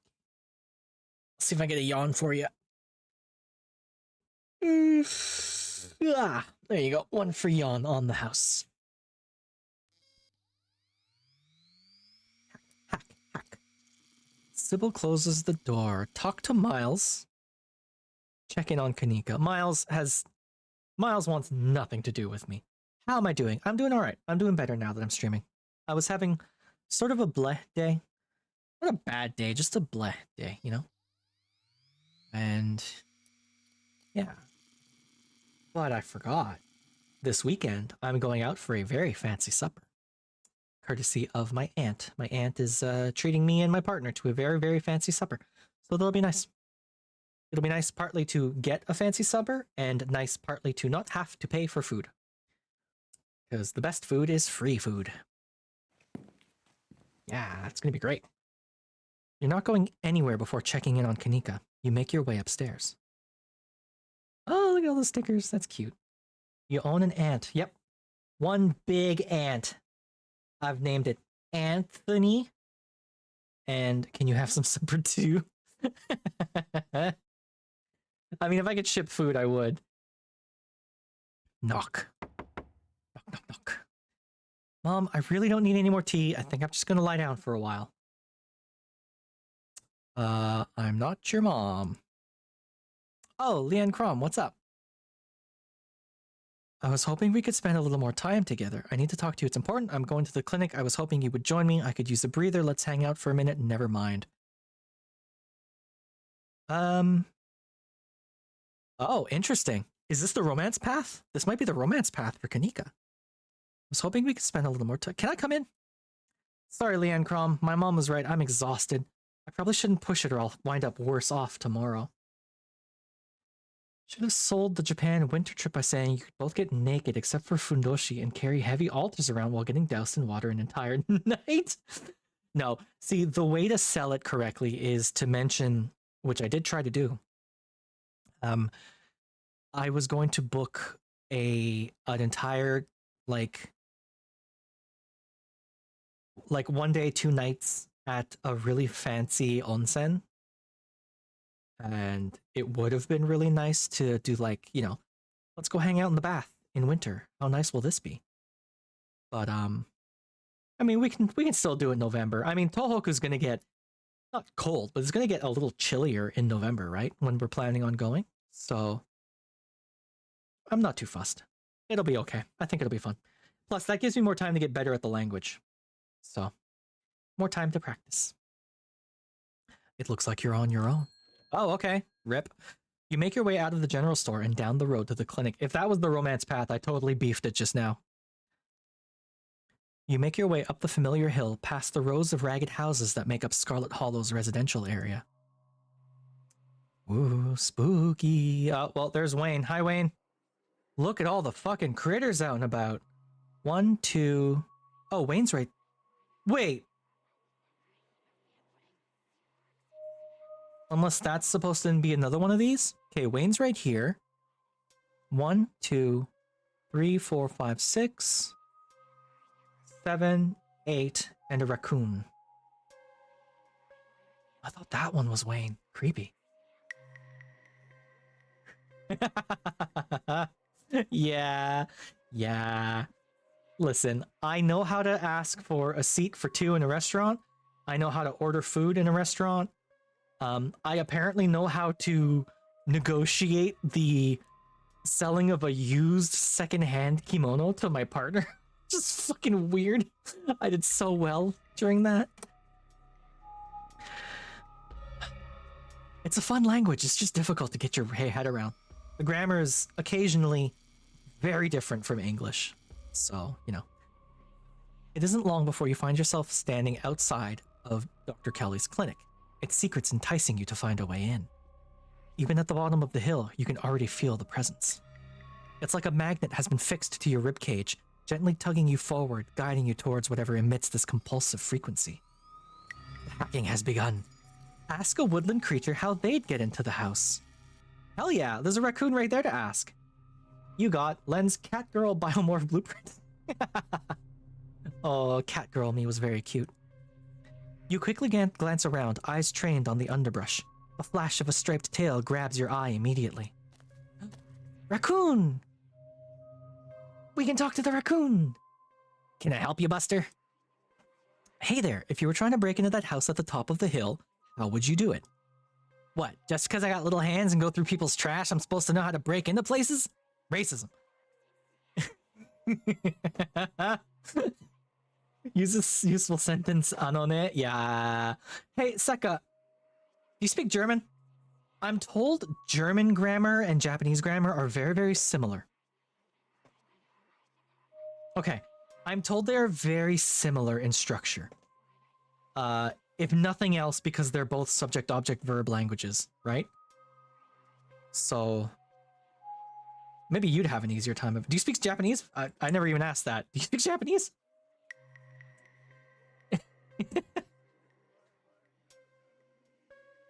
That's news to you? That's what I've heard. I don't speak German, so I can't say with all confidence that it's correct. There's a hill that'll take you right up to that big flat roof thing. Sometimes the humans leave windows open up there and I go inside. Okay. Don't tell them, okay? I like to sleep in their big piles of clothes. It's one of my few joys in life. Oh, thanks, raccoon. He leaves as you turn back to look at the clinic. You have your way in. Make your way up the hill and onto the terrace. Not that I'm going to save scum, but we're going to play this like this. You're pretty sure you can make the jump to the second floor, at least with a running start. You make your way up the hill and bend your knees in anticipation, and then you jump. I picked up Japanese thanks to my partial obsession with Japan and mostly through anime. What the fuck? You don't even speak Japanese. You land and try the door. It's unlocked. Shit. The upstairs of the clinic feels like a decommissioned museum. Old furniture is covered in plain white sheets, and a thick layer of dust coats the floor. This place hasn't seen any use in years. You're in the clinic, free to explore as you please. Or rather, you're free to explore as you please. You can feel that odd sensation again, the nagging pull of whatever it was that wanted you to find it. You've been caught by its gravity, an overwhelming curiosity guiding you around a corner and towards a dark doorway under the stairs. It's been left ajar, as if inviting you to enter. No, Japanese very much conjugates. Yeah. Japanese conjugates verbs and adverbs, and adjectives, and adverbs as well.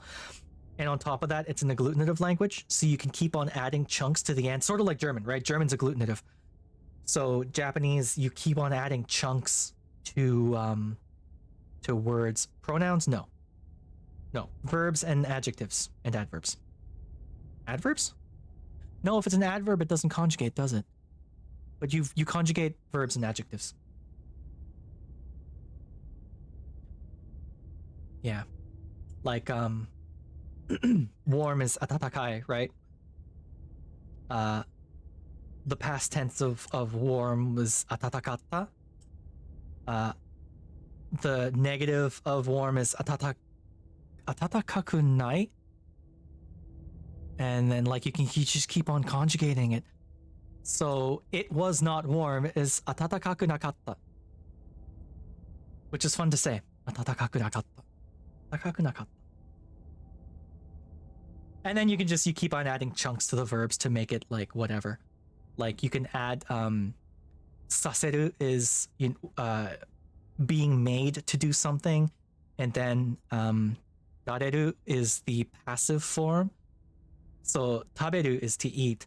Tabesase dareru is was made to eat. And that one's also fun to say. Tabesase dareru. Tabesase dareru. Dareru. Anyway. It's definitely different, Desti. What time is it? Have we been only going for an hour and a half? Damn. Alright, let's keep going. Turn on the Reese? My guy? As soon as you start to talk in teacher language, my brain goes, huh? Because I always hated the whole adjectives, verbs, times, as I better learn the language by just using it. Honestly, Seka, me too. Me too. I have done better learning the language by just sort of immersing myself in it. By reading it, by listening to it, by not thinking about it. Don't tell me what the past preposition verb form of the like I don't care. You know? One of the forms I learned recently is like you must do something. You know? Exactly. Like must do something is nakereba naranai, which is like a double negative. So you stick a negative onto a double negative and it turns into you must do the thing. And I was having trouble with it in my brain because it's like, oh god, here's this negative and then this other negative. Until I realized it's like, why am I thinking so hard about this? If I see nakereba naranai, I know that it just means I gotta do the thing. Tabe nakereba naranai. I just know gotta eat. That's it. End of story. I don't need to worry about it, you know? Like just use the language.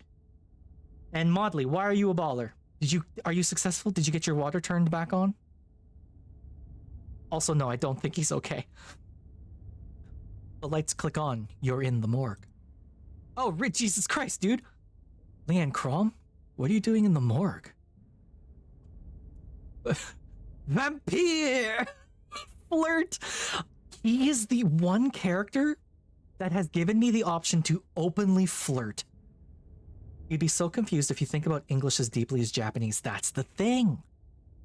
Someone who didn't learn the language, because your native tongue, you don't learn it. You just get it. Like you acquire it as a child, right? There's a lot of rules in your native tongue that you never think about. Like, hey, English speakers, here's a weird thing. The word the, T-H-E. You ever notice that if it precedes a word that begins with a vowel, you pronounce it the. The car. The envelope. Right? It's just a little rule that you just know. You couldn't explain it, you couldn't put it into words. But it's what you get when you acquire a language, when you just kind of go with it. And I'm seeing a lot of linguists lately, language teachers, who are trying to no longer just teach the language. They're trying to make it so that their students can just acquire the language. If you curse with a language that uses pronouns for nouns, then yes, you're literally forced to grind this into your brain with flashcards. You had to learn it as a rule. See, that's what I mean. English speakers, native English speakers don't. It's just a thing you pick up, you know? And like, I speak French. Kind of. I'm not very good at it, but I do speak French. And I remember bugging my mom. It's like, oh, how do you know the chair is French? Or how do you know the chair is female or whatever, feminine? It's like, well, just say it out loud. You know, la chaise, le chaise. Which one sounds correct? I'm like, both. they both sound correct. What are you talking about? No, this one sounds more correct. And it's like, no, it doesn't. It's because you're used to it, Mom. God. Took 4 years of Spanish, didn't learn it very well. Yeah. I'm seeing a lot of things in the last few years that basically say, like, stop worrying about this stuff. It's good to know, just to know it. But stop worrying so much about this stuff and try your best to acquire the language. It's why immersion works, like immersion learning, but not for the reason people think. I think immersion learning just sort of forces you to be in a situation and you pick it up. Because at the end of the day, with language, with learning any language, with acquiring a language, whatever you want to call it, context is key. That's all you need. If you have context in a situation, even if you've never seen the words before, if you've never seen the sentence structure that's being thrown at you, you're gonna get an idea. It might be incorrect. It might be slightly off from what's, actually being said, but you're gonna get an idea. So like reading children's books is a fantastic way to learn a language because they got big, bright pictures and simple sentences. And the sentence usually ties directly into what the picture is showing. So you've got the context from the picture, and then you can kind of figure it out, With all respect, fuck French.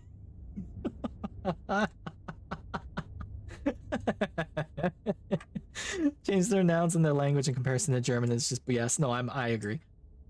Fully fuck French. I had to learn it growing up because I'm Canadian. I fucking hate that language.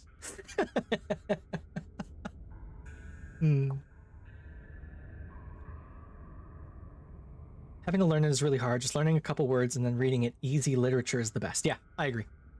You learn a language the fastest by exposing yourself to the language in any form. That's why overseas stays to learn a language is the most effective one. No, I agree. Yeah, 100%.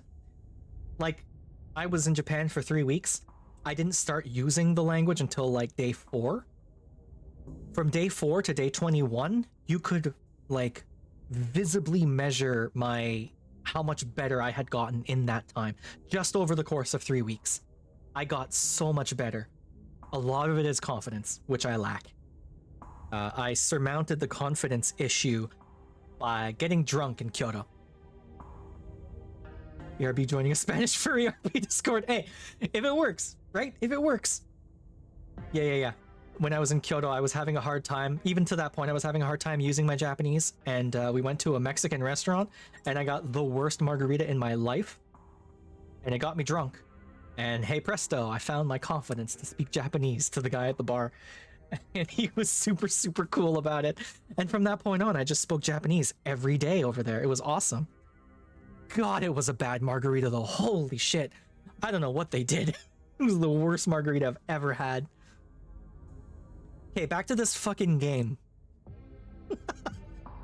Leanne Crom, what are you doing in the morgue? Hi, flirt. Hi. Vampire! You haven't seen Stella around, have you? She's been missing since last night. Oh my god. You died and she Frankensteined you back to life. Am I interrupting something? Okay, I have to ask, are you human? She killed you. What are you doing in the morgue? I'm just gonna pretend I never saw this. Okay, here's a real thing. I'm not gonna ask, what are you doing in the morgue? Because I can see that he's lying on a metal slab. And I know, as someone who runs really hot, my body temperature is always high, that lying on a cold surface feels divine. Love that shit. Get you a tile floor in a cool kitchen. You lie down on that? Oh. A+. Chef's kiss. Am I interrupting something? No, I was just practicing, I guess. Sometimes I just come down here to rehearse. That's grim, my dude. That is morbid, my guy. You pulling down your pants there like a Victoria's Secret model, bro? You got them flirting with me?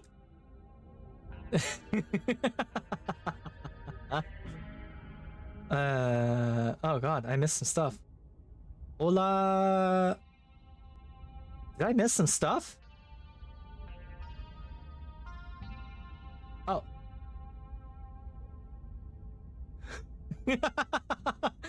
Suavemente seca.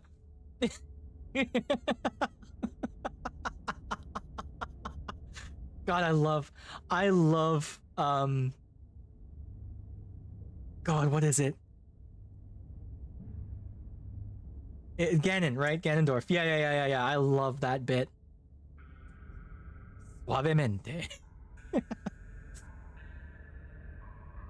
Not gonna lie, this is kind of weird, dude. I see being among the dead brings you comfort. Rehearse? You say? Rehearse? That's the wrong button. There we go. I gotta make my soundboard easier to get to. It's like 3 button presses. Not gonna lie, this is kind of weird, my dude. You're the one who just wandered into a morgue. His words seem distant to you. The tugging is strong down here. You can almost feel yourself slipping into a trance, and your eyes wander to the back wall of the morgue. You need to see what's back there. Follow the pull. You touch the wall. It feels disappointingly solid under your palms. Hey, are you okay? You feel Reese's hand gently shake your shoulder, and for a moment, the thing on the other side of the blank white wall, loosens its pull on you. You kind of look possessed for a second there. You good? Make him understand. Why wall? Need see thing but wall stand in way.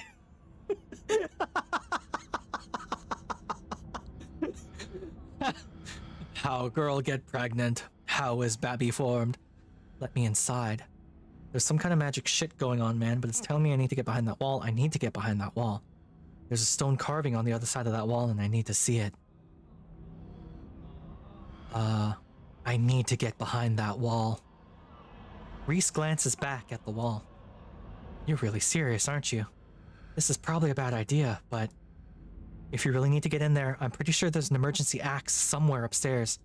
I just need to get the dock out of our hair. Should take 2 seconds. What the fuck, dude? Get the dock out of our hair? Yeah, if I say I'm sick and I need something, she'll drop whatever she's doing and do it for me. Surefire way to get her out of the house. Hi, Danny! Welcome, welcome. And most of the time it's true anyway. Use what you got to get what you need, no shame in that. Doesn't that make you worry? Doesn't that make her worry about you even more? Wow, manipulating her using your illness, classy. You know what? Say nothing. Yes, I will destroy the wall. Wow, you are seriously desperate about that wall. Yep. Not on myself. How could you? Danny. This is wrong somehow. Yes, chat can step on me. Chat can step on literally anyone so long as you give it a name. Ah, jeez. Hey, Modley, what's up? I have very many fun redeems, don't you know? Wow, you are seriously desperate about that wall. I'll make it quick. Be right back. He strides past you, his long legs moving swiftly. He seems excited, his usual dour demeanor replaced with an uncharacteristic pep when faced with the prospect of sneaking around and tearing down walls. Does it have to be a chat member? Nope. It'll be literally anyone. It's, it'll just... Morpheus! Again? Oh no. Here, I'll spray you back. This is payback. Step on me, I guess. Where's Jeff's account? Please don't summon him. I don't want that.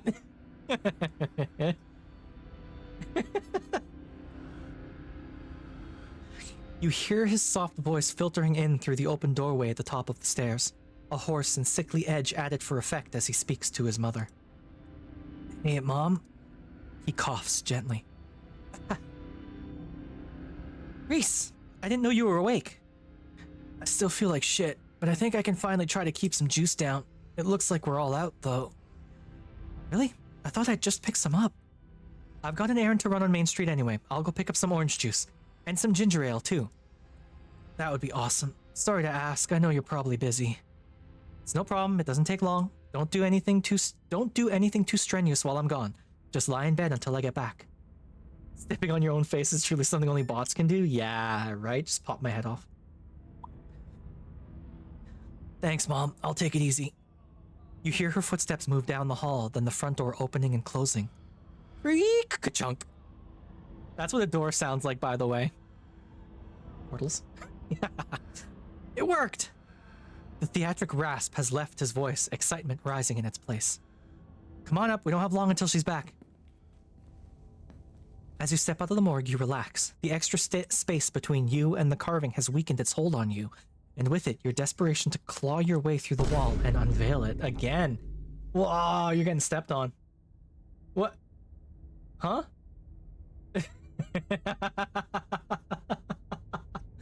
So, I have it set up specifically so that if you give it a name that isn't an actual user, it'll pull up your own thing.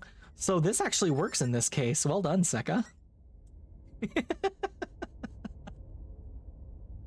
Hi, Dusty. How you doing?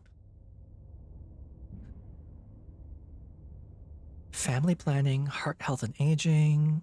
Have you had your lungs checked today? It's flu season. Preventative measures against lung damage. Health and aging. Something facts? It's one of those emergency fire axes, so it should be pretty obvious wherever it is. Though I'm not sure where she would be keeping it. I'll show you around. Let's try the doc's office first. You make your way to the doorway of her now vacant office. I don't see an axe in here. He's right. A cursory glance reveals nothing but stacks of paper and cabinets of medical supplies. But something on the desk catches your eye. Some sort of records with your family's name on them. Read the files. Reese stops in the doorway, turning to watch you leaf through the documents. Find something interesting? They're your family's death certificates. Whoa. Enoch's death certificate. Enoch Scarlet, born September 9th, 1887, died August 20th, 1957. Age 69, nice. Cause of death, fall from cliff. This one has a coroner's report attached. Organs sustained impact injuries, lacerations to the neck and body consistent with fall from great height. Oh, hi, Mark. Whoa, an actual autopsy report. Looks ancient. Other death certificates? You quickly flip through a few of the other Scarlets whose names aren't quite as familiar. Theodore Scarlet, born May 24th, 1890, died 1918, age 28. Cause of death, crushed in mine collapse, body not recovered. Signed by his brother, Enoch Scarlet. Do I play horror-ish games? Sorta, kinda. I will play games that have sort of scary aspects to them, but I don't play out-and-out horror games because I'm a giant sniveling baby. I can't handle horror games. But like, I'll play Into the Radius 2, which is kind of a horror survival type thing. This one's kind of scary sometimes. This one's gotten me to jump a few times. I love the Exit 8. I thought that one was a lot of fun. There's a few games sort of like the Exit 8 I'd like to try. Endocopia. Your suggestion will be Endocopia. Let's give her a look on the Steam. I do want to play Voices from the Void. That is very much a thing I want to try. I have it. I just need to do it. Seka, I was streaming Observation last week. There's a demo on itch. Okay. Endocopia. Yeah, Seka, I was streaming Observation last week. I'm gonna play that, like, Thursday. Endocopia is a point-and-click puzzle adventure. Hi, Spooky. Endocopia is a point-and-click puzzle adventure that is visually reminiscent of early computer edutainment games with underlying horrors. I mean, it might be fun. Sure, maybe. I'll think about this one. Second time, I have played it before, yes. It is very good. Rude? That's right, Maudley. You tell them. Spooky? Maudley thinks you're rude. How dare you shoot me? There's a VR game that just came out called Ghost Room. It's made by the people who make The Room. My partner loves the Room games. So I'm gonna have to get Ghost Room eventually. But I'm waiting for some reviews to come in. It's currently on sale. I might grab it. But yeah, hi Clem. I've drunk. Enoch Scarlet, here we are. Joseph Scarlet. Born April 1914, died June 7th. Died in June. June killed Joseph. Thank you for the head pats. Let me rephrase. Was that the continuation of observation you started? Yes. Clem, it's because Maudley gave me 100 bits and I already had ears up, so I had to put something else on, you know? How's it going? It's going. We're breaking into a house and we're gonna chop down a wall with an axe. Louis Scarlet, born August 1920, died June 6, 1944. One day before Joseph. Oh, interesting. Both killed at Normandy in the line of duty. Okay. These must have been Edwardine's brothers. Certificate of fetal death. Infant boy Andrew Charles Scarlet. Delivered April 3rd, 1945. Stillbirth. Mother Edwardine Scarlet. Oh. June killed Joseph? I know. An excellent course of action? Hell yeah. Complications during birth, no doctor present, home burial. Alexandra Scarlet, born December 12th, 1947, died August 20th, 1957, aged 9. Missing, presumed dead, signed by her mother, Edwardine Scarlet. Oh shit. Alexandra, the owner of the doll, so she went missing. Uh-oh. Ah, there you go, Spooky. Well, this is the way it goes for Spooky sometimes. Sometimes they get stepped on. Yeah. Oh. Grape. Grind. 2.5 hours of VOD. Don't mind if you do. It's, to be fair, Sekka, Observation's not a scary game. It's very, very sci-fi thriller, but it's not a scary game. It's so good though. Holy shit, Observation's good. I'm gonna play more of that on Thursday. Mary Bell Scarlet, born September 3rd, 1946, died October 30th, 1963, age 17. Cause of death, complications during childbirth, signed by her mother, Edwardine Scarlet. Wow, this family. Wow, that's a lot of kids to outlive. I'm done. I don't want to waste any more time. Reese's eyes flick up to the doorway, and a second later you hear the sound of the front door handle being turned. His hand is on your shoulder before you even register what's happening, and you're pushed back and out of view of the front door. Shit. Cover up, maybe. Shit, I'm not supposed to be in here. We gotta hide. He hurries to the closet door, motioning you inside. You slip past him and squish yourself into what little space is available in the nearly full closet. Reese is close on your heels. Let him in. You let him in. Oh, fuck. Together you listen as the doctor makes her way to some room deeper into the clinic. In the silence of the tiny closet, every breath seems too loud, as if you could expect Dr. Kelly to hear it from wherever she was across the house. Yep, you gotta crouch down and get real squishy, and then use your TTS to say dumb shit, like AU and John Madden. We'd better wait a second just in case. Flirt with Reese. It's a good thing I'm not into him.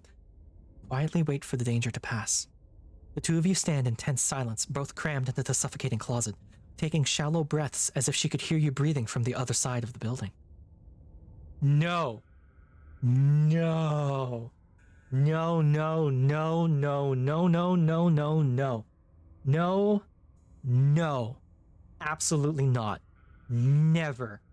I promise you, could not play that game. I have watched people play that game, and it scares the piss out of me.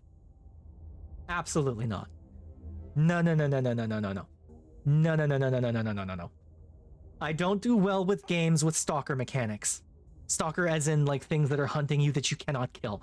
I don't do well in those kinds of games. Literally, the only reason I do okay in Into the Radius is because the bad guys shoot at you, their aim isn't great, and also you can roll out with a giant 12-gauge shotgun. So, like, I'm not fucking around with no alien. You should definitely play Shipwrecked 64. How much to make me play? I legitimately don't know, Orpheus. Listen, I am such a big baby that I can't imagine. It would be very fun to watch. I would go past, haha, funny streamer scared, to, oh no, we've reduced Len to a blubbering mess. this is not this is not a good stream, you know? I'm a big baby. Believe me when I say. But the footsteps soon return. Dr. Kelly makes her way back towards your hiding place, creaking floorboards, broadcasting her location all the way to the hallway just outside your hiding spot. The footsteps return. They get louder, approaching the open office door, and then they stop. It's just a Happy Beaver game? I'll check it out. Much to your relief, she opens another door, leaving the main clinic. Pony Island? Okay, well, y'all are gonna have to like send me a list or something to tell me what the hell these games you are talking about. We're in the clear. You reckon? We've probably only got a minute or two until she comes back, so let's make it count. The medical supply room is probably our best bet. If any other room in the clinic is likely to have a fire axe, it's probably the room full of chemicals, I guess. This way. Rush, rush, rush. He motions you down a hallway, slipping through the slightly ajar door of what you assume to be the supply room. There it is. Yes, there it is. Keys, keys. Here we go. He rushes over to the cabinet that contains a bright red axe, pulling the glass door open. Your axe? Thank you. A splash of brown catches your eye. There's a small sprig of what almost looks like furry berries, with a wide 8-pronged leaf still attached at the base. Where? Huh? Where? The end of the sprig is leaking sap onto the countertop. It's fresh. Now we can... Reese stops mid-sentence as he notices you staring at the plant. Why is he barefoot? Because he's indoors? Why wouldn't he be? I guess he could have socks on? I don't know. What, don't you go barefoot? Oh. He stoops to pick it up. Does she make her own medicine? Oh, the doctor is into some shit. He puts it down, but not before breaking off a berry and sliding it into his pocket. I don't think she's allowed to do that. She's not a pharmacist. This room is just for storing stuff she orders from patients, for patients from a pharmacist in Brevard. Looks at you in cat. No, I agree, Sekka. I think the doctor might know some shit. I'm always barefoot at home. Me too, Orpheus. Yeah. 100%. Why would she be making her own? Unless it's cold, and then I put socks on, because my feet get cold real easily.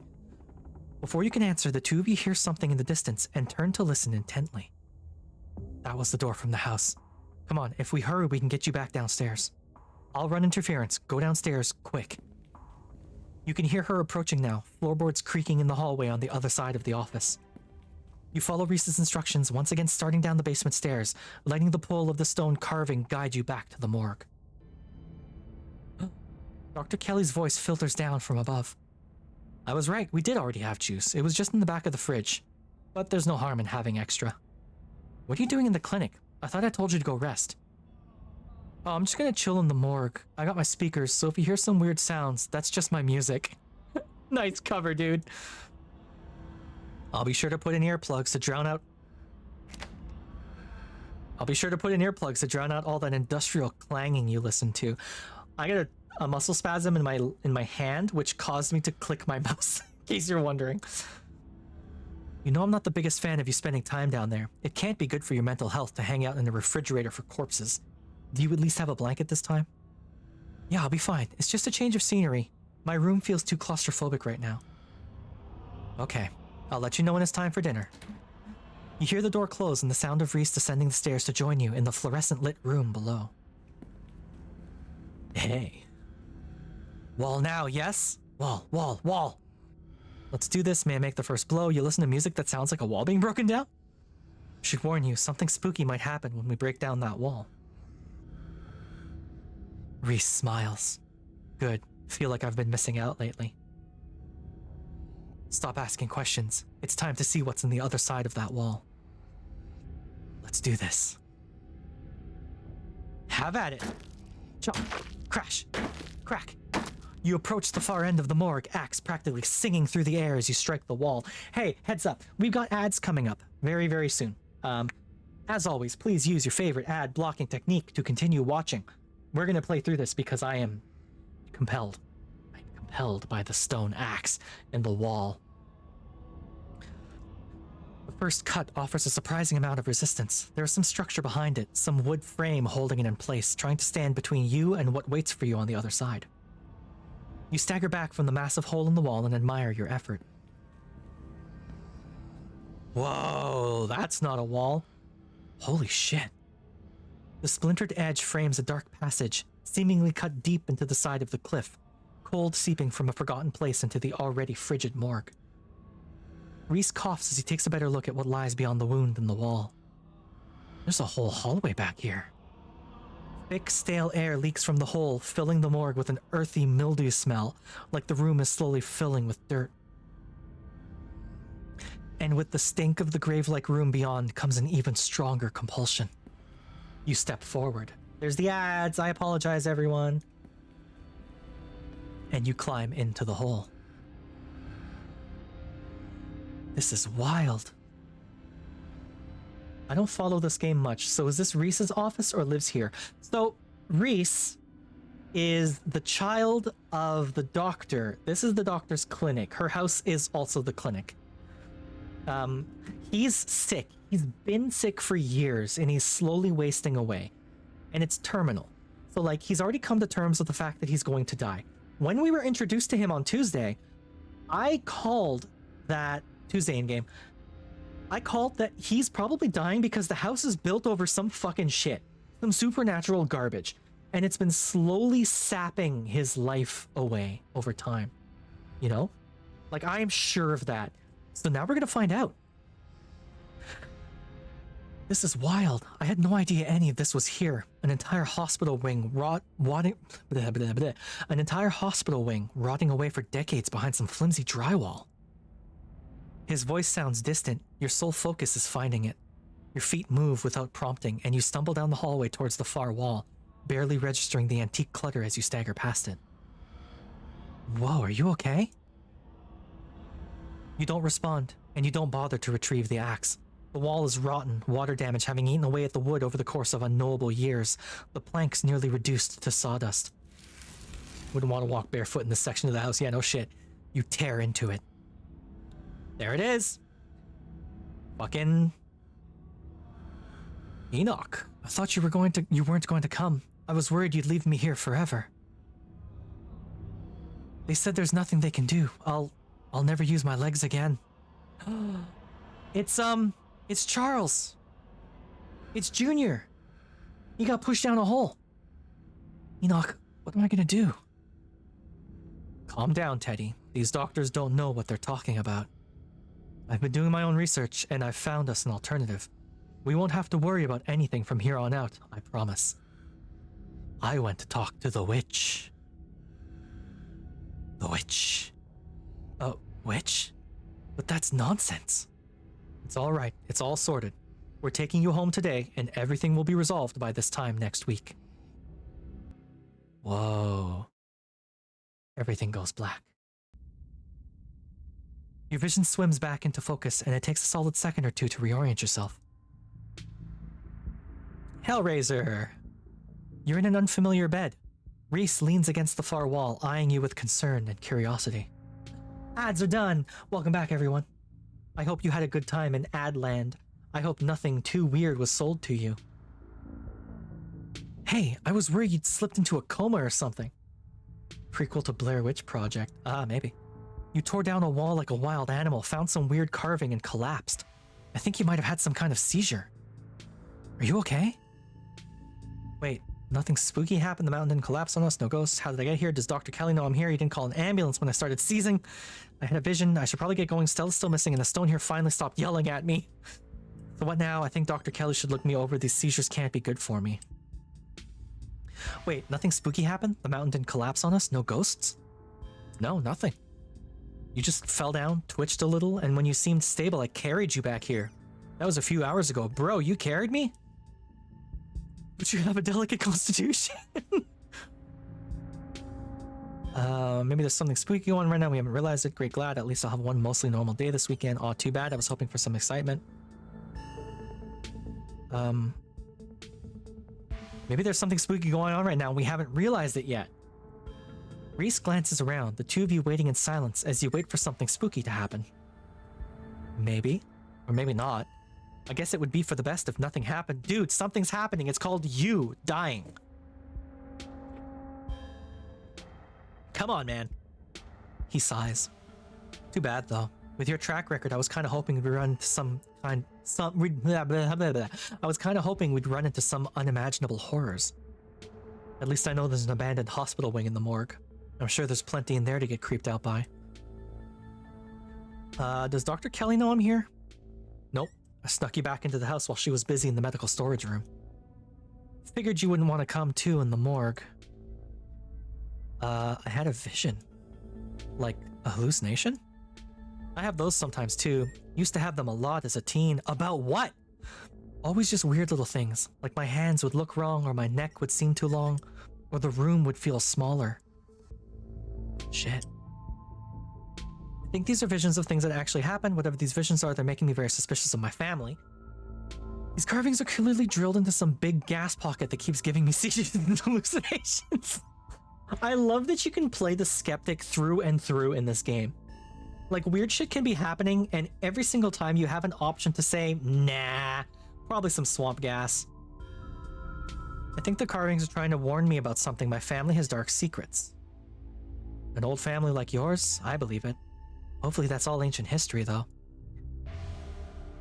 I should probably get going. Stella's still missing, and the stone here finally stopped yelling at me. It's the Bigfoots. Them Sam Squanches. Stop yelling at me. That might be a little tricky. The doc is on the warpath up there. I refuse to take my medicine, and she's not happy about it. But after I looked this up, there was no way I was going to take anything she gave me. She's been poisoning me for years. Or he is being eaten by the house, and this poison is the only thing keeping him alive. I went ahead and blocked my door so she can't get down here. Now we just have to wait her out. Why would your mom poison you? Yeah. I don't know. But the internet said this is castor bean. It's used to make ricin, a super deadly poison that causes some of my exact symptoms. Well, fucking hell. And death, usually. The thing I can't figure out is whether she's been trying to kill me slowly, or if she just likes keeping me sick enough to be dependent on her. Like fucking Munchausen? Munchausen by proxy? Either way, I don't think I ever had an illness. I think the illness was me growing up and becoming less easy to control. She sure found a cure for that. Ricin is really bad, yeah. How are you not dead? I don't know. Maybe it's a low enough doses, or maybe I developed a tolerance. But I think the fact that I feel more and more alive by the minute is enough proof that she was keeping me sick. I don't even need solid evidence. With your evidence, you should be able to go to the cops. Maybe not the local cops, but cops. I do have the castor bean from the pharmacy, but I'd still have to prove where I got it from. And that she used it to poison me. It's possible the cops might just think I'd snap, and it could turn out even worse for me. I don't think the doc would hesitate to have me committed if it meant she could keep her hold on me. Spooky, I swear. Bad spooky. Bad spooky. How could you? Here, I'll do something even worse.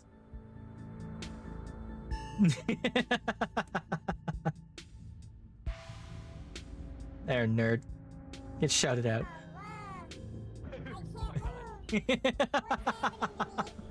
Too late, nerd.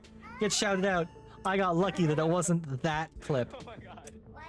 One day it's gonna be that clip, and I'm gonna have to kill my shout out. Hold on. No matter what, we should get out of this basement. We need to get you out of here. Who knows what she'll do when she finds out what you know. Leave it at that. We should get out of this basement soon. Everyone go follow Spooky. We love Spooky here. Spooky is a good bean who does good content. Spooky streams 5 days a week, starting at 10 a.m. EST. Spooky likes to stream a variety of things, but it's more often than not Marvel Rivals. So if you like Rivals, go check them out. We love Spooky here. How about that, nerd? Where would we go? The only person I know who has a car is Kanika, and she's not answering her phone. Spooky is a good being. I don't know anyone else. I don't have any other family to go to. I never even finished high school. When I get out of this house, I don't know how I can make sure I don't wind up right back down here. Damn, dude. You can stay with me if you want, at least until you get on your feet. Am I gonna start a gay romance with this guy? Is it gay? My character is non-binary. It's something. You can stay with me if you want. We can figure it out together. One step at a time. Let's just start by waiting out your mom and getting out of here. You can stay with me if you want, at least until you get on your feet. You'd let me stay with you? That's amazing. I would love that. Have I accidentally gone down the romance path for Reese? I think I may have done. Spooky tried to shoot me? Ah. They always miss, don't you worry. Hydrate, alright. And a posture check. Alright, I'm doing it. Let's see if I get a free yawn for you. There you go. One free yawn on the house. Never thought I'd get out of this basement, let alone move to a place like down the road. He smiles, his eyes distant as he imagines the possibility of such a life, undoubtedly for the first time.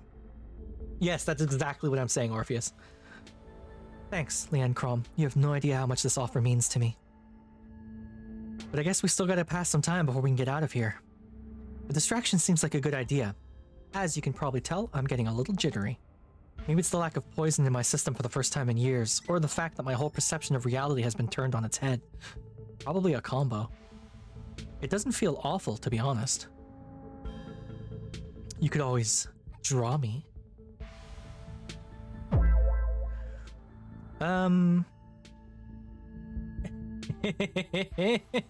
Yeah, basically, Sekka. What if your mom doesn't fall asleep? You could always draw me. I believe you owe me a showing of Shino-Chi, Death Blood. Do whatever it is you do to kill time, preferably something that'll help me ignore my mounting anxiety. I'm chill with whatever, just go with the flow. What if your mom doesn't fall asleep? You shouldn't call her my mom. As far as I'm concerned, she's forfeited that title. I don't even think I should call her doctor. She's just some woman now.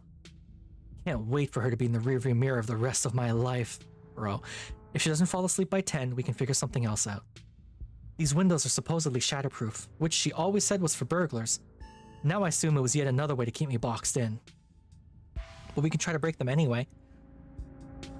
I believe you owe me a showing of Shino-Chi Death Blood. I believe I do. Reese gets the movie set up and joins you on the bed. Let me know if it gets to be too much for you. I'm not a great judge of how other people react to the sort of things I watch, but I definitely don't want you to feel uncomfortable. This is a slow burn movie. A slow burn of a movie. But the dread it's managing to build is palpable in the room. Or maybe that's just how it feels down here all the time, what with the grisly paintings, lack of lighting, cinder block walls, and of course, the fact that the woman currently lurking upstairs had been poisoning her son since his teens. I've seen a couple of this director's other films, and they're all interesting, though this is probably the best introduction to his work. The way it jump cuts to seemingly unrelated TV show recordings that then wind up tying back into the narrative adds a level of realism and depth to the world that I find really engrossing. It's found footage used to its fullest. Bro's a movie geek. I can't believe I'll be able to just do things from here on out, like watch movies with another person. Or talk to people, ever. You can hear the difference in energy now that Reese hasn't had his daily dose of poison. He's uncharacteristically chatty, clearly not used to talking to another person, let alone when he has the energy to carry out on a long... Good lord, let alone when he has the energy to carry on a long conversation. Hold his hand, this game really wants me with Reese. The only love in my life is Frou-Frou though. I'm glad you'll be able to have a social life, and I'm happy to be a part of it. Let's not get ahead of ourselves. First, we have to get out of this basement. Ignore him and watch the movie.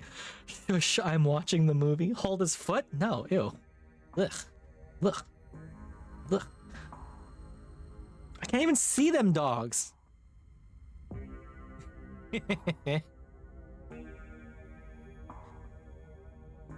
Let's not get ahead of ourselves. First, we have to get out of this basement. That's true. I shouldn't be counting my chickens. We still have to get past the woman upstairs. He tenses, his back straightening, his muscles clenching as he's reminded of the obstacle. Whoops, sorry dude. Hopefully we can just wait her out. If not, he trails off. But his features soften as he once again immerses himself in the film. A man on the screen yells portents of doom into the camera, trailing off into a wordless scream. The plot is really heating up. I love that there are all these distinct sort of vignettes, like little pockets of horror that affect a small number of people, and only once you start to see how they fit together can you realize some fundamental horror about the universe. And then it sees you back. Incredible. Cosmic horror in the truest sense. Reese is becoming very animated. It's probably safe to assume that he's dealing with a lot of extra adrenaline right now, what with his entire reality turning out to be a lie. But he's also talking over the movie. This is too scary. You should hold me. I think the movie's too chill for you right now. Maybe we should just figure out how to leave. Reese, are you feeling okay? You know, I think I'd better get going. Talking during movies is fine. Let him. He's just excited. Reese, are you feeling okay? I'm just jittery. I've had a really weird day, and I think being down here is making me anxious. I'm all hopped up on adrenaline. No, Steka, don't do that. ISO says things regularly. I have her set up to just say stuff out loud sometimes.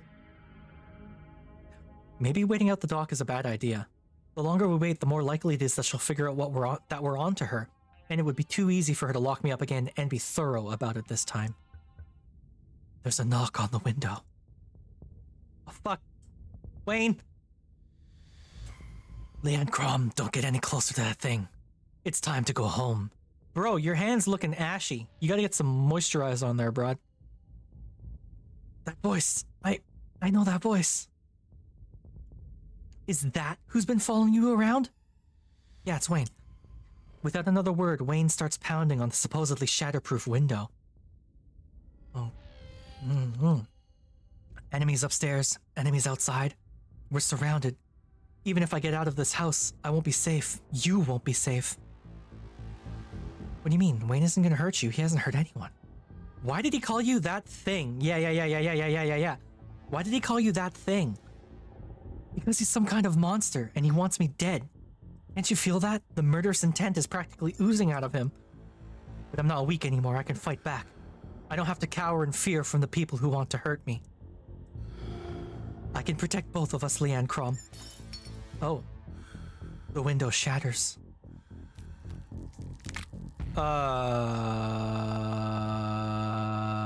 That's probably not good. Oh, that's probably not good. Hey, maybe the ricin was actually important. Hey, maybe it wasn't actually poison. Hey. Maybe Mom knew that this fucking shit was gonna happen, and she was keeping his powers under lock. Look at this! As Reese tears at his clothes, paint bubbles out from the canvases, his ghoulish figures peeling themselves out of their two-dimensional worlds, invading yours, crawling up the walls. Grab my hand. I'll pull you out. Oh, he's got a tail. Leave us alone. Oh, that's probably not good. In a surge of violence, the change that has been brewing inside Reese finally comes.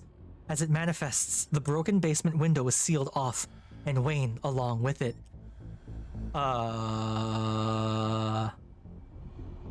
Maybe I should have flirted with him. Stay where you are or run for the stairs.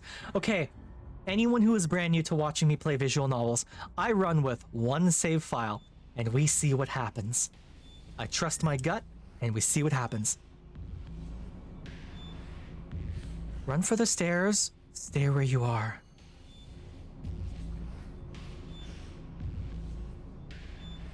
We aren't safe, but I feel strong now. I think I can save us. Stay here, I'll be right back. I just have to deal with the dock. Oh fuck. Reese storms up the stairs, leaving you with his creations. Try and warn Dr. Kelly, you're not sure who to help. Best to follow Reese and see how things turn out. Try and leave, wait for Reese in the basement. Call Tabitha for help. You dial your cousin's number. Hey, where are you? I'm at the clinic. I think Dr. Kelly is in danger. There's a monster on the loose. What do you know about Reese? Reese transformed into a monster is on some kind of rampage. Can you come pick me up? Yep, Mom. Reese is gonna kill his mom. Also, he's a werewolf or a vampire or something. This one. Also, he's a werewolf or a vampire or something. A what? I always knew there was something that smelled off about that kid. Stay put, I'm on my way. Don't get eaten. Casually removes a spine. Yeah. Your cousin hangs up the phone. Try and warn Dr. Kelly. You make your way to the door that beckoned to you yesterday, all intrigue now washed away. You know where it leads, and you know what secrets the stone that lurked in the forgotten basement of the clinic had to share with you. Now the clinic holds a new horror. Somewhere beyond the narrow hallway leading from the house proper into the doctor's office, there was a monster preparing to do something unthinkable. Open the door. You grasp the handle and turn. Duck! Oh fuck! Duck! You do as she does. You do as she says, ducking out of the way. She shoots with what sounds like a 22. The gun isn't very loud. There's only a pop as the projectile leaves the barrel, whizzing through the air. Oh, it's an air gun. Okay. Oh, it's a tranquilizer dart. Oh, she's been ready for this. You turn to see a dart embedded in Reese's chest. He pulls the tranquilizer dart out from between his ribs, heaving heavy breaths as the drug courses through his system. You're going to have to try harder than that, you... No. How did you... Wayne! As if you could hope to stop me, you pathetic waste of flesh. Oh, fucking hell. Before Wayne takes another step down the stairs, paint flows out from between cracks in the wood. Reese is panic, pulling in a mob of furious creatures to hold his enemy in place. The artist darts away, but his creations continue their work in his absence. Dr. Kelly makes her escape down the hallway as Wayne is overcome, glued in place as the top of the Dr. Kelly makes her escape down the hallway as Wayne is overcome, glued in place at the top of the stairs by stiffening globs of paint. Run after Dr. Kelly, run to a nearby room. I'm gonna stick with the doc. You run forward, braving the onslaught of Reese's creations, dodging them as best you can as you try to see where Dr. Kelly went. The door in front of you is smothered in paint. Hey. Dr. Kelly's voice crackles out of some unseen speaker. You, Leanne Crom. I'm stuck in the safe room. I can't help you from here, but you can help both of us. What the hell is your son, ma'am? Yeah. I wish I knew. He was fine until he hit puberty. Everyone said raising a teen was going to be a bitch, but they don't know the half of it. I need you to get to the medical storage room. I'll give you further instructions when you're there. Okay. You turn back around and head to the medical storage room. I'm here. Great, now listen to me. I need you to use the black taped key to get into the cabinet and bring me the elephant tranquilizers. It's a bottle labeled carfentanil. Bear tranquilizers clearly aren't gonna cut it anymore. Holy shit, my guy. Oh fuck. An intercom system, huh, Doc? Good, you should hear this. Bro, you are literally turning into a bat. Leanne Crom, you don't have to do anything she says. I'm not going to hurt anybody else. Just her. If I don't, you and I both know she's just going to shoot me full of elephant tranquilizers? Did I hear that right? Okay, bye, Cloud. Thanks for hanging out. And shove me back down in that basement or maybe someplace even worse, and keep killing me every day for the rest of my miserable existence. I feel amazing right now. Better than I've ever felt in my life. I'm not dangerous. She's just scared because she knows she has to finally pay for what she's taken from me. He has a point, Doc. Kinda jealous? Yeah, you want to be a big creature? I mean, bro's got a neck for days. Can't you two just get along? I don't feel like I should get in the middle of this. I just want to go home. I'm on Reese's side. Sorry, Dr. Kelly. Wayne, help me. Wow. Really making me pick, huh? I'm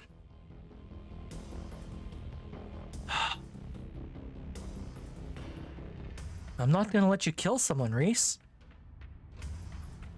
Why not? She wasn't afraid I might die. Does she know those tranquilizers aren't going to kill me? Does she care? Trust me, Reese, I've always been careful with your medication. I want you to live. I love you. Pick go with ancient sister. Reese, there is a you that remains and remains and remains. Red to blue, Reese. Tell yourself whatever lies you have to, Mom. If you wanted a good relationship, you had your chance, and you decided to convince me I was dying instead of just letting me exist. Bro, your mouth is getting bigger and bigger. Oh, there's Wayne. Don't try to spin it like some kind of crime of passion now that the consequences are staring you in the face. Enough. I accidentally gave both of these people a very similar voice. Reese cries out in pain. Ah, what the hell did you do to my shoulder? You see for the briefest instant something coming out of Wayne's sleeve. Oh shit. Just a flash of pale yellow, then it's gone, slithering back into Wayne's clothing. Oh, gross. Oh. I'll handle it. Try to get somewhere safe until then. The two stagger off down the hallway. Quick, grab the tranquilizers and head to the safe room. Grab the tranquilizers. You do as she says. The tranquilizers are easy to find, marked with a small square of black tape to match the key. She's certainly an organized woman. Sure. Head for the safe room. You make your way out of the medical storage room and back to the hallway where Dr. Kelly disappeared. Why do we trust Wayne, who looks like he belongs in Dead by Daylight? We don't trust Wayne. But Wayne has not actively hurt us yet, and he's also saved us actually a couple times. He also likes to watch us sleep, which maybe isn't really selling that he might be safe, but he's not Reese, whatever the fuck Reese is. As you approach, Dr. Kelly heaves open the door, slowly breaking apart the mass of paint sealing it shut. Hurry, I don't think I can keep it open for long. Yup. You slip past her into the safe room. Slam. She shuts the door quickly, though one of the little smears manages to slip past her. Squunch. She stomps on it. Painted viscera splatters across the cement floor. Sounds like Reese and your friend are still fighting. We probably have a few minutes before he gets here. What is this room? Well, it's obviously a safe room. Let's talk Reese. Yeah, I bet you have some questions. Go ahead, I have nothing left to hide. When did you find out? A little after he hit puberty. He had all the usual changes, then a few extra. Thickened nails, sharp teeth, elfish ears. Figured he might have some kind of genetic disorder. Had him checked out at a few specialists, but there was nothing obviously wrong with him. Then we had an argument, and he changed right in front of me. It was nothing like what he is now, just a couple inches and some facial abnormalities, enough to be noticeable. I was scared, he could see that, and he stopped. I thought it was a one-off or maybe a hallucination, but the second time it wasn't as subtle, and it didn't go away as easy. That's when I knew for sure that this was something beyond my realm of expertise. How did he not know what it was? Yeah. I've been medicating him since he was 12. We've only had 3 incidents like this before, maybe 4, depending on what counts. This is the worst one by far. He doesn't seem to understand at first that he looks different, and I just make sure to stay on top of his dosages so he rarely ever does. But I've been preparing for this inevitability. He's an adult now. There's only so much I can do to control him. Why did you start poisoning? I don't want to say why'd you start poisoning him? Dr. Kelly sighs. Can we stop calling it poison? Yes, it's poison. But the act of me giving him poison was not me poisoning him. I was medicating his illness. It started when he was around 15. I'd been giving him increasingly high doses of Klonopin. But his body kept adapting, and his symptoms would come back, especially if we ever fought. I couldn't keep ordering all those drugs. It was already suspicious, and I could risk losing my license, especially if anyone ever found out what I was using them for. Someone approached me with a solution. I took it. It was Sybil, wasn't it? And I've been dealing with the emotional and mental consequences of that decision ever since. Who approached you, and what did they say? It was Sybil. Dr. Kelly gives you a long, hard look. I don't want to talk about that woman. But screw it. I might die tonight. Sure, I'll tell you. And that's all I have to say about that. Motherfucker. What? No. It was You bitch. Oh, this fucking game. What is he? At first, I thought he was some kind of werewolf. But if he is, he doesn't follow any kind of full moon rules or anything. Silver doesn't do shit to him. And you've seen what he looks like. It's just weird. I almost wish I could examine him while he's fully transformed. I'd be fascinated to know what happens to him, or how his body does it. But he seems pretty hell-bent on ripping my throat out, so guess that'll just have to remain a mystery. Was his dad similar? A strange little smile creeps onto Dr. Kelly's face. I wish I knew. Reese just kind of happened. I wasn't seeing anyone. I just woke up pregnant one day. I know how impossible that sounds. I'm a doctor, for Christ's sake. Hey, lady?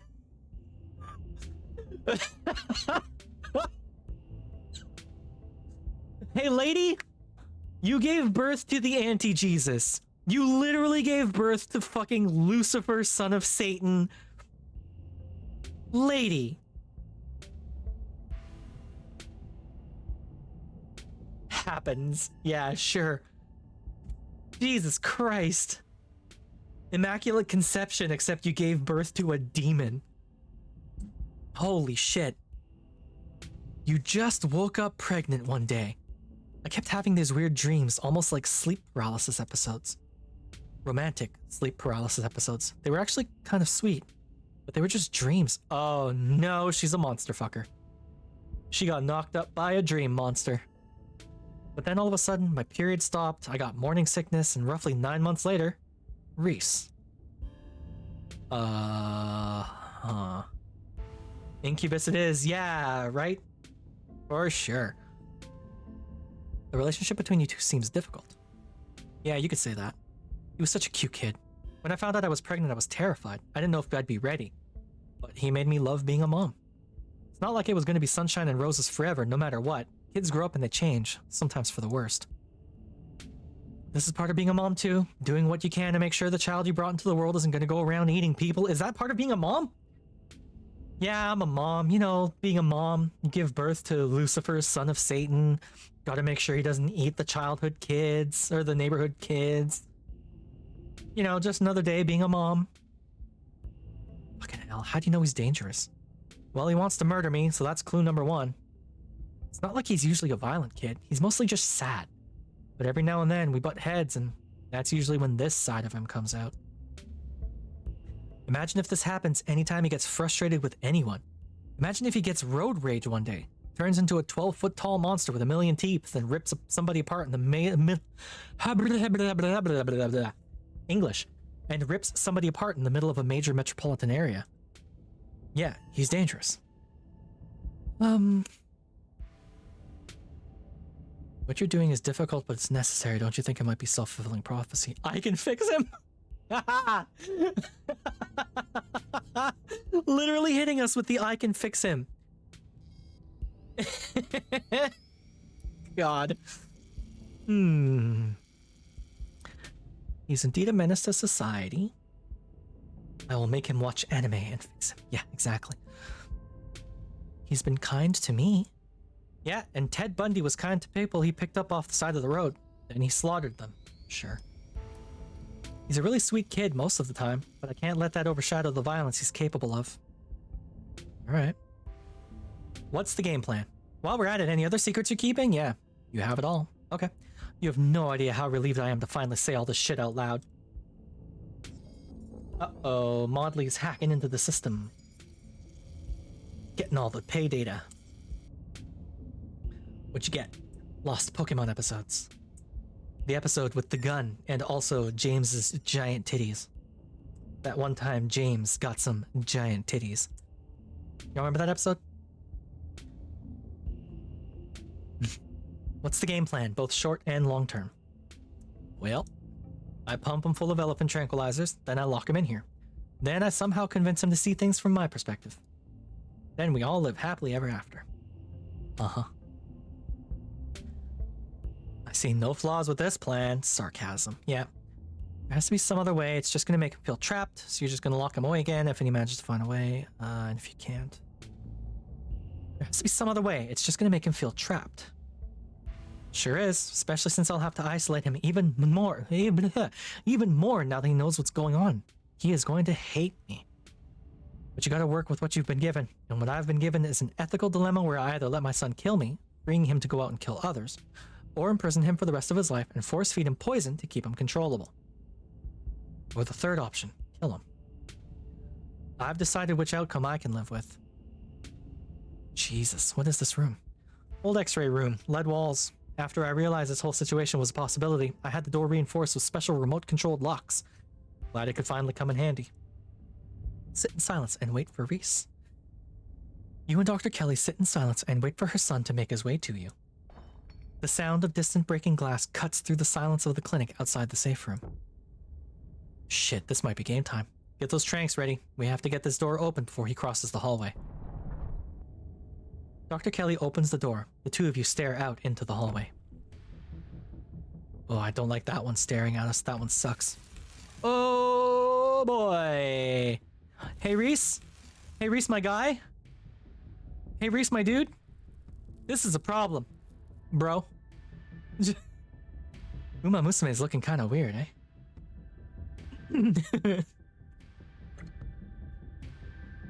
Is this what you were so afraid of? Hand over the tranquilizers. This is our shot. Why did you not already have the gun loaded, lady? Give her the tranquilizer dart.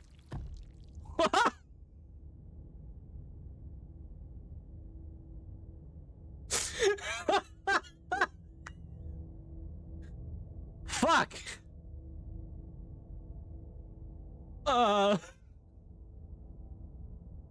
Holy shit. Before Dr. Kelly can fire, a different shot rings out. Reese's body is thrown to the wall. Shotgun in hand, your cousin rounds the corner and trains her weapon on his writhing body. Tabitha, what are you doing here? Stop it. Let me sedate him. We can deal with this non-lethally. You insane? That thing was trying to kill you.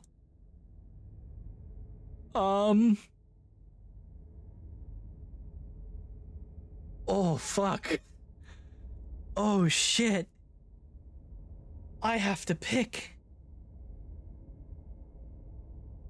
Wow,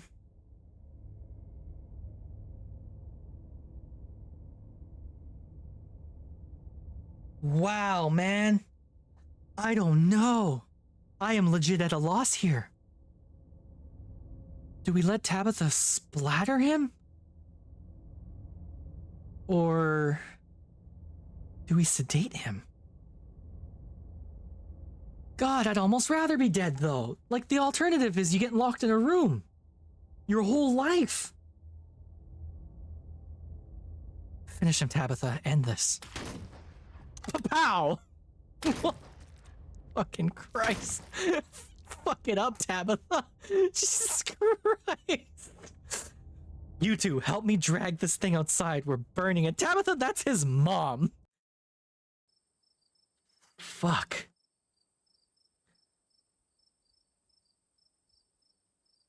The three of you stand around Reese's mangled, still twitching body. You can see the ways he's trying to stitch himself back together. The tendrils of flesh meeting and joining, the clicks and pops of bones snapping back together, and the horrific wet sounds of meat resealing along ruined edges. Your cousin pours gasoline over his body. Fuck. Then she lights a match. Oh my god! He screams as he erupts into flames. Yeah, Angie. It's inhuman, the ruin of his face incapable of making any recognizable sound beyond a guttural wail. Hey, content warning, I guess. Sorry, chat. Are we good? What an achievement name for this one. Good lord. It seems to last forever, and then it stops. In its absence, there is only the roaring of flames and the sobbing of his mother, staring down at the writhing, burning body of what was once her son. Herpikita Seka. I always knew there was something off about that kid. He had a weird smell. Oh, Jesus Christ. Cry. Tears start to stream down your cheeks as the finality of it all hits you. You all did what you had to do, but that doesn't make this hurt any less. Oh, that was my only one. Your cousin, noticing your tears, puts her arm around you and rests her head on your shoulder. Tabby, and then she steps away. Did you know what he was? No, but the door was sealed shut, and I got a bad vibe from your call, so I took the gun from my office. I was already armed when I rounded the corner and saw him. Just did what had to be done. Yo, no joke though, I kinda want Tabby and my team when the zombie apocalypse happens, right? Like, girls fucking ready to regulate. No fear, no hesitation. Thanks for calling instead of trying to handle this on your own. We will now walk away thinking everything fine as the ash particles start to merge together. Yeah, right? Like, we make a good team, I guess. I didn't know you would kill him.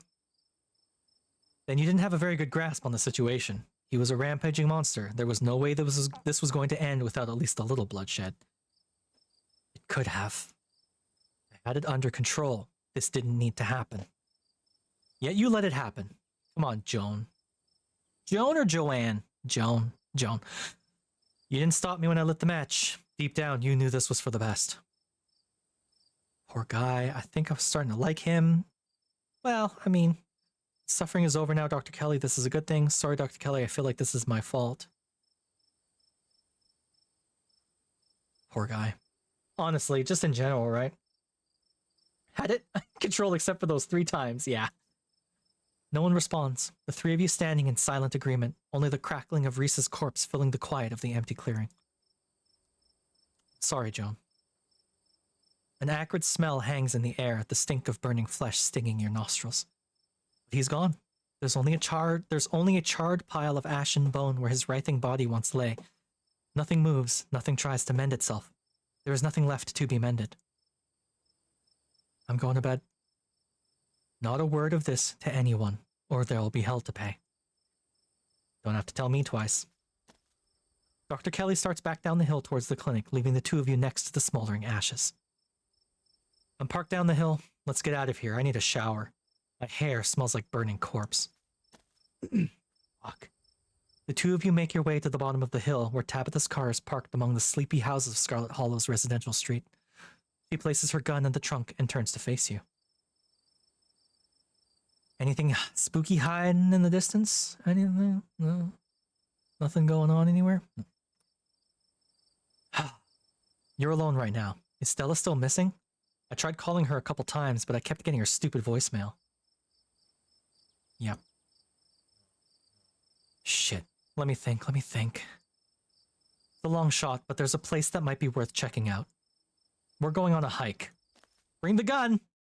Hey, Tabby? Bring the gun! Stella! Any spookity ookums in the grasses? Nothing? After a bit of a trek, you and Tabitha stop by the edge of a 2-lane road near the town limits. There, sitting on a log, staring mournfully out at the asphalt, is Stella. You watch her from the underbrush. Gretchen! She's alive, thank God. She sounds more exasperated than relieved. You should go talk to her, Tabitha. She'd probably be glad to see you. I'm gonna go talk to her. Let's go talk to her. She seems fine. Let's go home. You should go talk to her, Tabitha. She'd probably be glad to see you. I don't know. We've got baggage. I'll just make things worse. No, you're right. She's been practically begging for us to be closer than we are. It's time I stopped letting my dead mother dictate who I'm allowed to talk to. But I'm not talking to her alone. We're doing this together. Yay! Gretchen! Why is everyone so chill about it? Fucking beats me, Seka. I don't know. Everyone in this town is just sort of super chill about how this town is literal hell. You know what? This town might actually be hell. We might have died and be in hell, because the very first person you speak to is on the bus as you're coming into town, and he offers you a bag of boiled peanuts. And if that's not hellish, I don't know what is. The 2 of you join Stella, perching on the old log on either side of her. Y'all came to find me? You didn't have to go all that trouble. I was probably gonna head home soon. You had Leanne Crom worried all day, you know. And it looks like you got into some trouble too. Leanne Crom, you're all covered in blood. Yep. This is where your parents died, right? Oh shit. The game goes on like this, then they'll Raccoon City this place. Fucking might deserve it at this rate. A young Stella.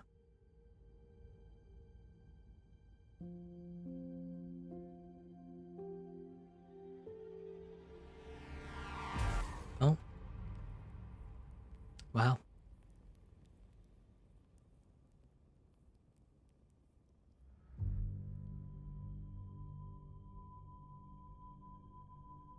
Good thing she had her seatbelt on. I mean, we knew her parents died in an accident. We knew that already.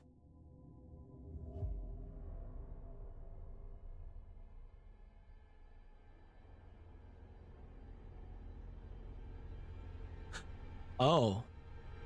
Oh. Hey, that's fucking traumatic. Hey, that's a bad thing to see when you're a teenager. Hey, that sucks.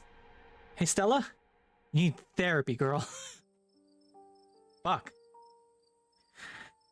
Sorry if that's a lot, Leon Crom. I know we don't know each other super well. Have you been sitting here all day? Yeah? Just waiting. Silence falls over the three of you. The wind rustling in the leaves and the sound of night insects carries on around you, muted in the still night. Nothing happened, though. That's probably for the best. Tabby, did I do something wrong after the accident?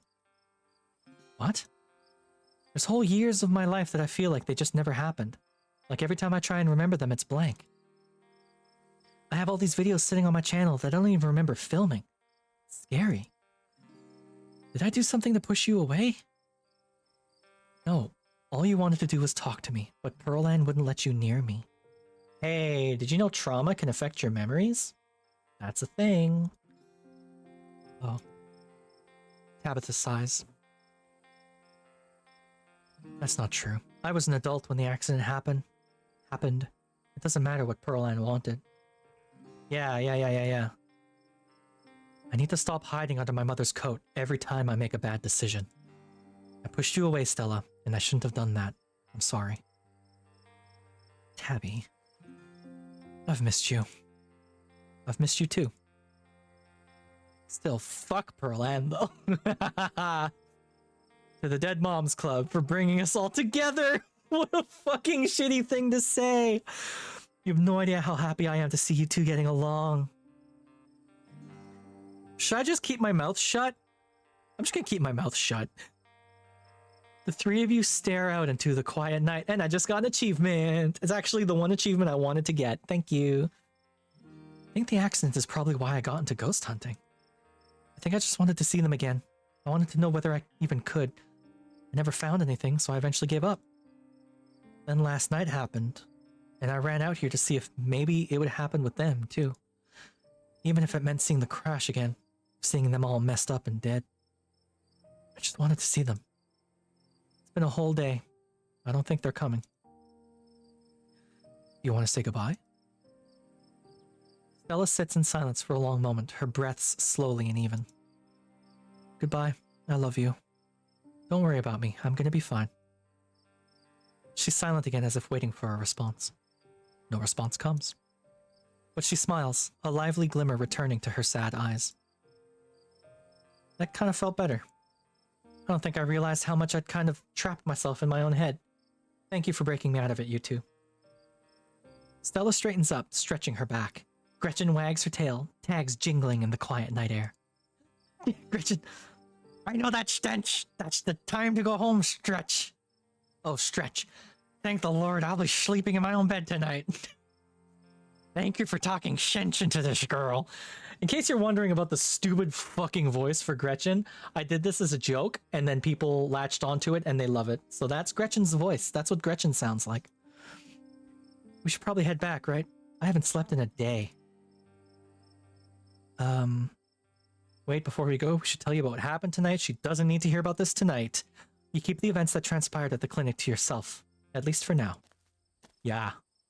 The three of you and Gretchen make your way back through the woods before arriving at Stella's house. This is me. Thanks again, you two. Any spookity yookums hiding anywhere? Anything? Any Wayne in the distance? Any ditchlings? No? Time for us to head back to the estate, Leanne Crom. Tabby, wait. before you go. Kiss. Ah, give us a kiss. Stella wraps her cousin in a tight hug. Don't be a stranger, okay? Never again. I promise. Oh. Oh. Always looking for the spookies. You and Tabitha quietly return to the estate, both of you impossibly exhausted by the day's events. I've got to crash. I'll see you tomorrow. She heads to bed without another word. Go to bed. Exhausted beyond belief, you stumble into your room and collapse on the bed. Yeah, right, Seka? I'm glad you found closure, but hey, one of your very best friends turned into a vampire monster and we had to shoot him dead, and then set him on fire. As your eyes sink, you realize that something smells off about the room. It smells rotten. Dustin! Oh, it's Wayne. Okay. I thought something was wrong with Dustin. You jolt awake as the door creaks. Don't look so frightened. I was just going to say goodnight. And to give you a word of advice. Tabitha won't be around tomorrow, too busy at the mines. Forbidden places won't be forbidden without her there to stop you. And you might be surprised at what you find. Until then, sleep well. Wait! Wayne pauses at the door. Yes? Okay, good. We can get some fucking answers. Flirt with Wayne!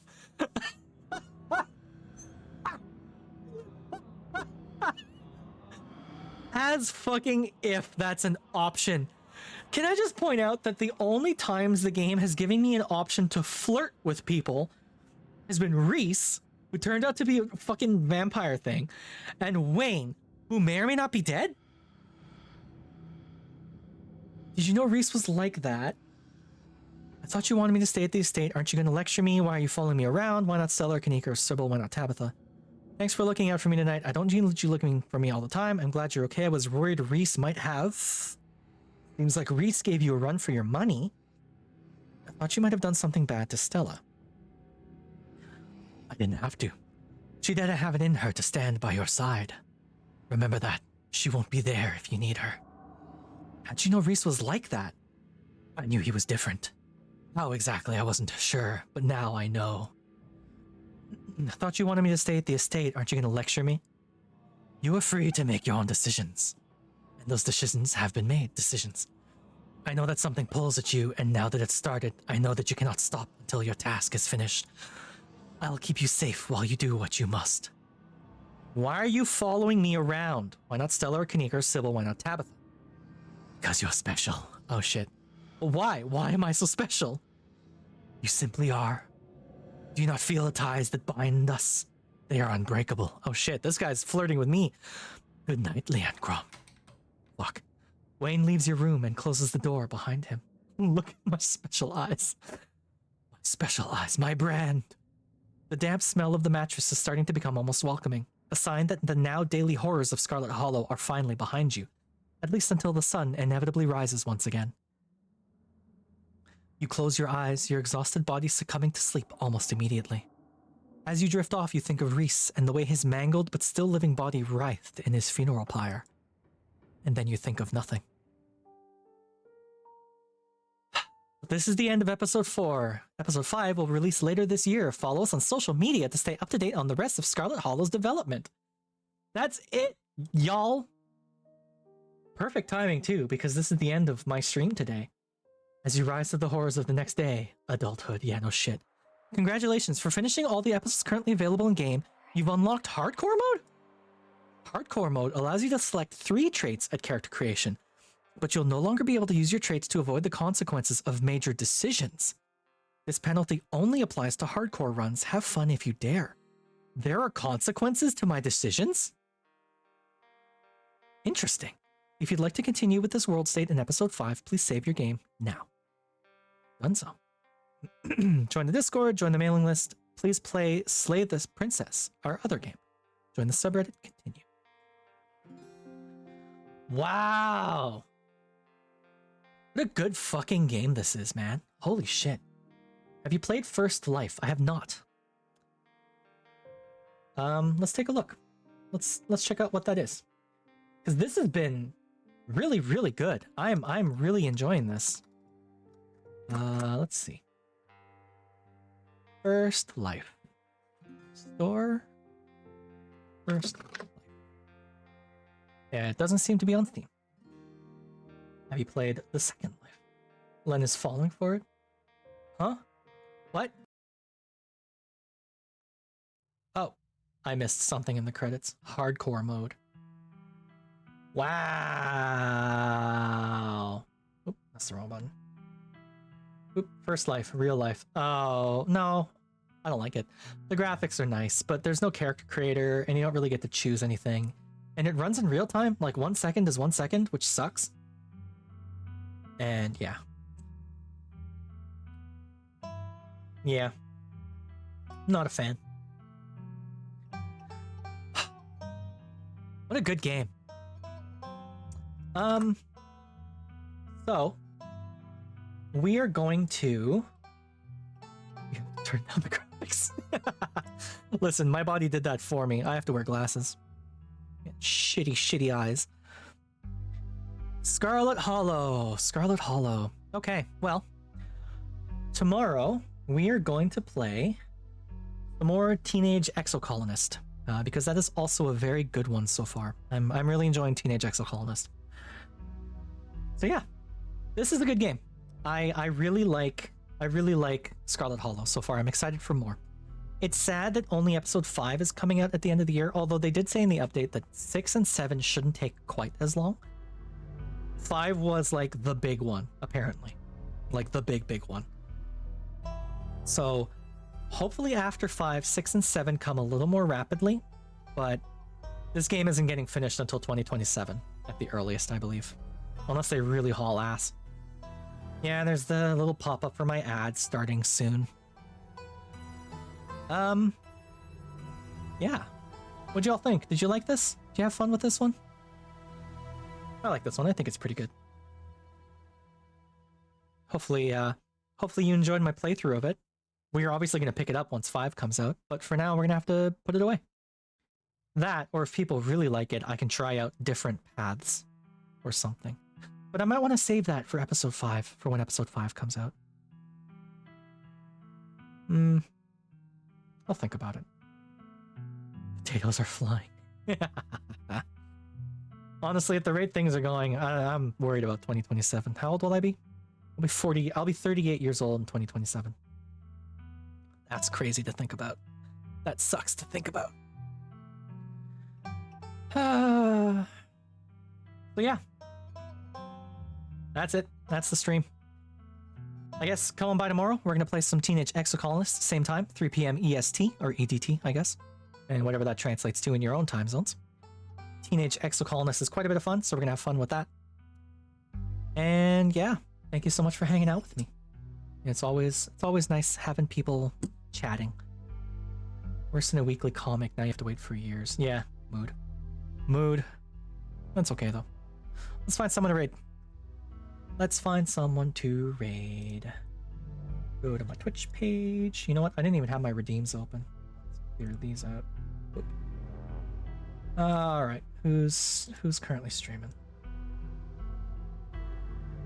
Let's see if anyone's playing this first. No one is playing this. Okie doke. Is anyone in my followed list live? Is this Len who currently streams? I know, I'm doing it. Lose these ads for a minute, because I don't want to run ads and then raid right away.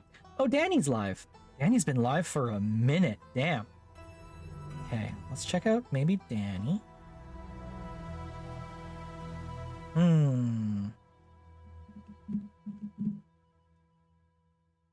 Danny's been streaming for 11 hours? Fucking hell. All right, well, let's read out to Danny. Danny is my PNG tuber artist.